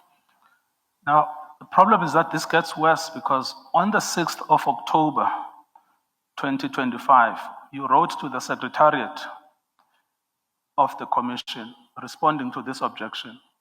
And you said that the reason why this judgment was delayed is because in June 2021, Ms. Gugusha was sick. But Ms. Gugusha was not sick in June 2021. Commissioner Ngoitobi, when I responded to the commission, I was recollecting the facts from my head. I knew that this judgment had a problem with Mrs. Gugusha being away, but I do say there that the actual facts will be revealed when she is recalled from leave and she's able to retrieve her emails. So I must have thought that it was 2021. In fact, I think even in the judgment itself, when I wrote that paragraph, I didn't think that the delay was in 2022. I was explaining a delay thinking that the issues relate to 2021, which upon investigation, it was revealed that it's actually all this happened in 2022. So when I wrote the judgment, I thought I was accounting for a longer delay. And I thought that that was the period that she was injured. So I accept that is erroneous. But doesn't it make it worse than if you wrote a judgment to explain a delay of 2021 when it was just objectively false that Ms. Gugusha was not sick in 2021? I would not have thought that that was false, Commissioner. I would think that I made an error. All I know is that this judgment was one of the is a judgment that was affected by her absence. I thought the absence was in 2021, only to learn that it was in 2022. But the facts of her, of receiving heads in her absence, those facts were correct. It's just the date, and I am taking responsibility that I erred in that regard. All that was important to me was to explain that there has been a delay. My registrar had been away and she followed up upon her return. So I made an error about dates and I profusely apologize for the error. Judge Majiki, what I'm concerned about is really this. Whether one accepts the 6th of October 2025 explanation or one goes to the explanation in the judgment, both of them are actually factually inaccurate. Partly, yes, Commissioner. Then, if we can skip that topic, the Chief Justice has said something very, very important, that the Mthatha Division is in a state of shambles. Judgments are delayed, dates are not being allocated, and there's corruption. And you are one of the senior judges there. You now want elevation. But it seems to me that you've done nothing to solve the state of shambles in the Mthatha Division. I wouldn't agree, Commissioner. All the activity that happened about the corruption in Mthatha happened whilst I was a DJP. And it was not easy to deal with an anonymous complaint, but I took it upon myself that we will deal with this with this complaint. Now, the problem is this. So the dates, I was the one that was able to compile the differences in the roles. I was able to see that these practitioners are getting preference. They always appear in the role, and I made inquiries in that regard, and that led to the interventions that were implemented. Now, the problem, Judge Majiki, is this. The report from the Daily Maverick, which shone a spotlight on corruption, says that this has been corruption that has been going on since the early 2000s. It was systematic. And you were one of the leading judges. You had done nothing until it was exposed in the media. Not until it was exposed in the media, Commissioner, until I received a complaint by the anonymous author. And every time we would sit around, for instance, the corruption at our level, we would see it by files disappearing. We had been in discussion with practitioners. What is causing this problem? How can we resolve it? And nobody was able to tell us what the problem is. And I remember that in some discussions, people were impatient that these practitioners, they know what the problem is, but they wouldn't communicate what the problem is. Even at the time that there was that letter, but we had to do something about it. Yes, my worry is that you now want elevation to an even senior job, but you presided over a corrupt system and only acted when the Chief Justice intervened. I don't think we find each other there. It was not until Chief Justice intervened. In defense of the candidate, Commissioner Nikai told me, I intervened after the division had started doing some things, hair included. I'm sorry, Chief Justice. I don't accept that. If the Daily Maverick says this has been corruption of longer than 10 years, I think that it was too late to try and do something scramble something a few months ago. I really do think if there is corruption in the court system, and we have a real problem. And I Commissioner don't, Baitobe, I'm not sure even if the Maverick that is factually correct, but I know, I will tell you, there was a time when Judge President Benenge was the was the 18th Deputy Judge President in Mthatha. There was a particular firm that we had noticed that it would occupy all the civil courts. I was the one who was advocating for us to get into the root of this situation. And it transpired that there were shenanigans with the registrar, and that registrar was allocating desks unfairly to that practitioner. So whenever I would, I for one, whenever I would pick up something, I would act on it. And at the risk of whatever those people would do to me, but I would act. thank you, CJ. Thank you, Commissioner Nkaitobi. And in defense of that court, that's where I come from. I was there I was there in the early 2000s, and there was no corruption there. I can vouch for that. I was right there, and that court was run as smoothly as oil. So I have an issue with parts of the Maverick article. Commissioner President. Thank you very much, Chief Justice. Some of the aspects that I wanted to cover have already been covered, so I'll just ask, I think, 2 questions. Good, is it still morning? Good afternoon, Judge Majiki. Good afternoon, President. How are you? I'm tired. I'm sure you are. All right, I'll be quick. Just in relation to the problems that were raised regarding the candidate attorneys and so forth, in response to the question by Commissioner Matolo Dlepu, you mentioned that these issues were raised. I'm curious to find out where were they raised. Which issues, President? The issues pertaining to candidate attorneys and so forth. I just want to make sure that I understand the question. In my presentation, I said in our case flow management forum, we would find people that are not supposed to be there. Yes. No, it's something that we would talk about, that we are not happy with the quality of people who attend our case flow management to the practitioners. But it's just that there was intervention of COVID. So I'm not able to recall now as to how far did we take it. But it's a point that we took cognizance of, that we are not happy with the quality of the people that were made to engage with. We want decision makers at these meetings. Yes. So the LSSA is a stakeholder at the PEEC, Provincial Efficiency Enhancement Committee. Is that correct? Yes, yes, President. Yes, thank you. So were these issues raised at that forum?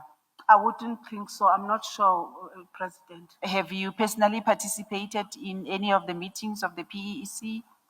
Not, President. Oh, okay. And you haven't seen the minutes of past meetings to see whether those are some of the issues that were canvassed? No, I haven't checked. I haven't checked particularly, all right. President. In relation to the query about the lack of demonstrable experience in leadership, I note that you were once in the leadership of the attorney's profession as a member of council. Yes, yes, I had been there. Yes, for a number of years. For a number of years. Is that a leadership? Actually, I think I have summarized my leadership experience somewhere. Yes, just in the interest of saving time, okay. I did note that you served there. So my question is, would you regard that as a leadership position that you held? Yes, I have. It is a leadership position. Would you consider it to be relevant, of some relevance to the leadership position that you are applying for? That right definitely, now? President, it would be relevant. Yes, last question, CJ. I might be able to help. I sensed that you maybe felt a bit helpless about the, maybe let me call it non-cooperation that you are receiving from the registrar in relation to some of the issues pertaining to staff members and so forth at your court, where you don't get responses and instead she reports these issues to the officials at OCJ. Did I hear you correctly there? The court manager. Yes, the court manager, yes, not the registrar, the court manager. Yes, President. Yes, so I'm just curious to find out why you allow that kind of situation to persist, because you have powers, you know, in terms of the Superior Courts Act, you have powers because the court manager must act in consultation with the head of the court. President, this issue we have debated even in the presence of the provincial leaders. We are told that it's an organogram issue. The registrar's staff report to the DCO. Court Yes. manager, I will talk to him about a broom that I don't have and the parking area that has not been cleaned. Yes.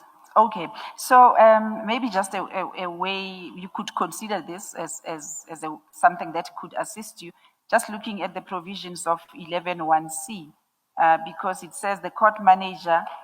Of which of the Superior Court Act? 11(1)(c). Yes, it says the court manager is the senior executive officer where he or she has been appointed and exercises administrative control over the other persons referred to in paragraph A, and under the control and direction of the head of the court concerned, performs such other functions as may be determined by the Secretary General. So my interpretation of that is that even in relation to the functions that have been determined by the Secretary General, they still have to be performed under the control of the head of court. So do you think that is an avenue that could be explored in terms of? I will be on it, President. Yes. All right. Thank you very much, Judge Majiki. Thank you, Chief Justice. But Judge Majiki, I raised this with you earlier. When I went to Umtata, this was one of the key issues I had problems with. Yes, and definitely. AJP will vouch for that because he was there and I was demonstrating with him why he would allow himself to be bullied by officials. And quite apart from the legislative provisions pointed out by President Mulemela now, there was, at the end of that session, the OCJ and the division, came up with a forward-looking plan on how things were going to be run, and the DCO himself, this DCO who runs the division from East London, was there, and there was a plan that was presented in my presence, as to how that was going to be, dealt with going forward. I'm surprised that it's still an issue now. I will follow up, Chief Justice. I think I may have forgotten if I was part of the meeting, but I know nothing has changed as yet. Well, unfortunately, the AJP is not sitting there because it's a question for him, not you. All right. Any further questions, colleagues? Oh, Commissioner Moimang? Thank you, Chief Justice. Good morning, Judge. Good afternoon, Commissioner. Thank you for that reminder. Maybe just one from my side in terms of in addition to the answer that you gave in relation to the Moseneke recommendation on Bishop. There are 4 areas that I just want to get a sense as to whether are you comfortable with those recommendations. The first one speaks to the recess of judges. The second one speaks to the judges' hours. Then the third one speaks to the uniform collection of data. And also The third one? the uniform collection of data. Yes. I just needed to get a sense from your side, given the fact that you are an aspirant, DJP, whether did you take time to familiarize yourself with these recommendations in particular? I must admit, not for purposes of coming here, but now that you raise it, I recollect some. The recess period in our discussion, we had been of the view that that's the time that we are supposed to be catching up with work and preparing for the next term. recess is explained as time to do that and not for us to sit and regard it as holiday. So we still need that time. For instance, I'm thinking with the trials that I spoke about earlier on, then the last week of term, I'm doing duty. There would have been no time for me to complete those judgments except for the recess period. All right. No, thank you, Judge. Thank you, CJ. Postal return? Thank you, Chief Justice. Judge Majiki,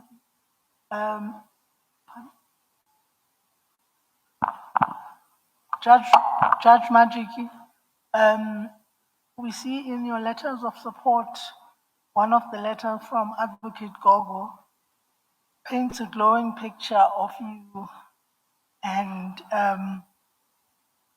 about your role, your leadership roles, and your role, especially with regard to women empowerment, which I must say is quite commendable.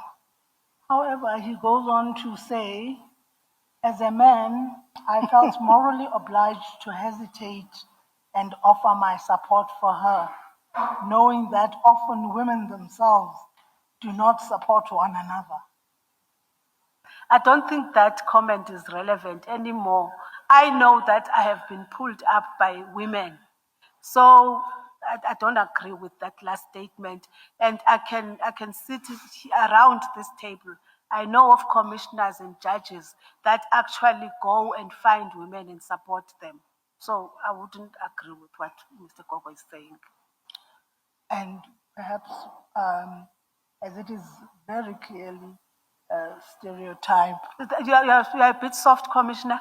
And as it is very clearly a stereotype, I hope that you will address this issue with Advocate Gogo. I did. I did because he's the head of a department. I served under him when I was lecturing there. So I did talk to him about it. And I really don't subscribe in that. Thank you. Thank you. Thank you very much, Judge Majiki. It's been a hectic morning for you. Indeed, Chief Justice. You're excused. Thank you so much.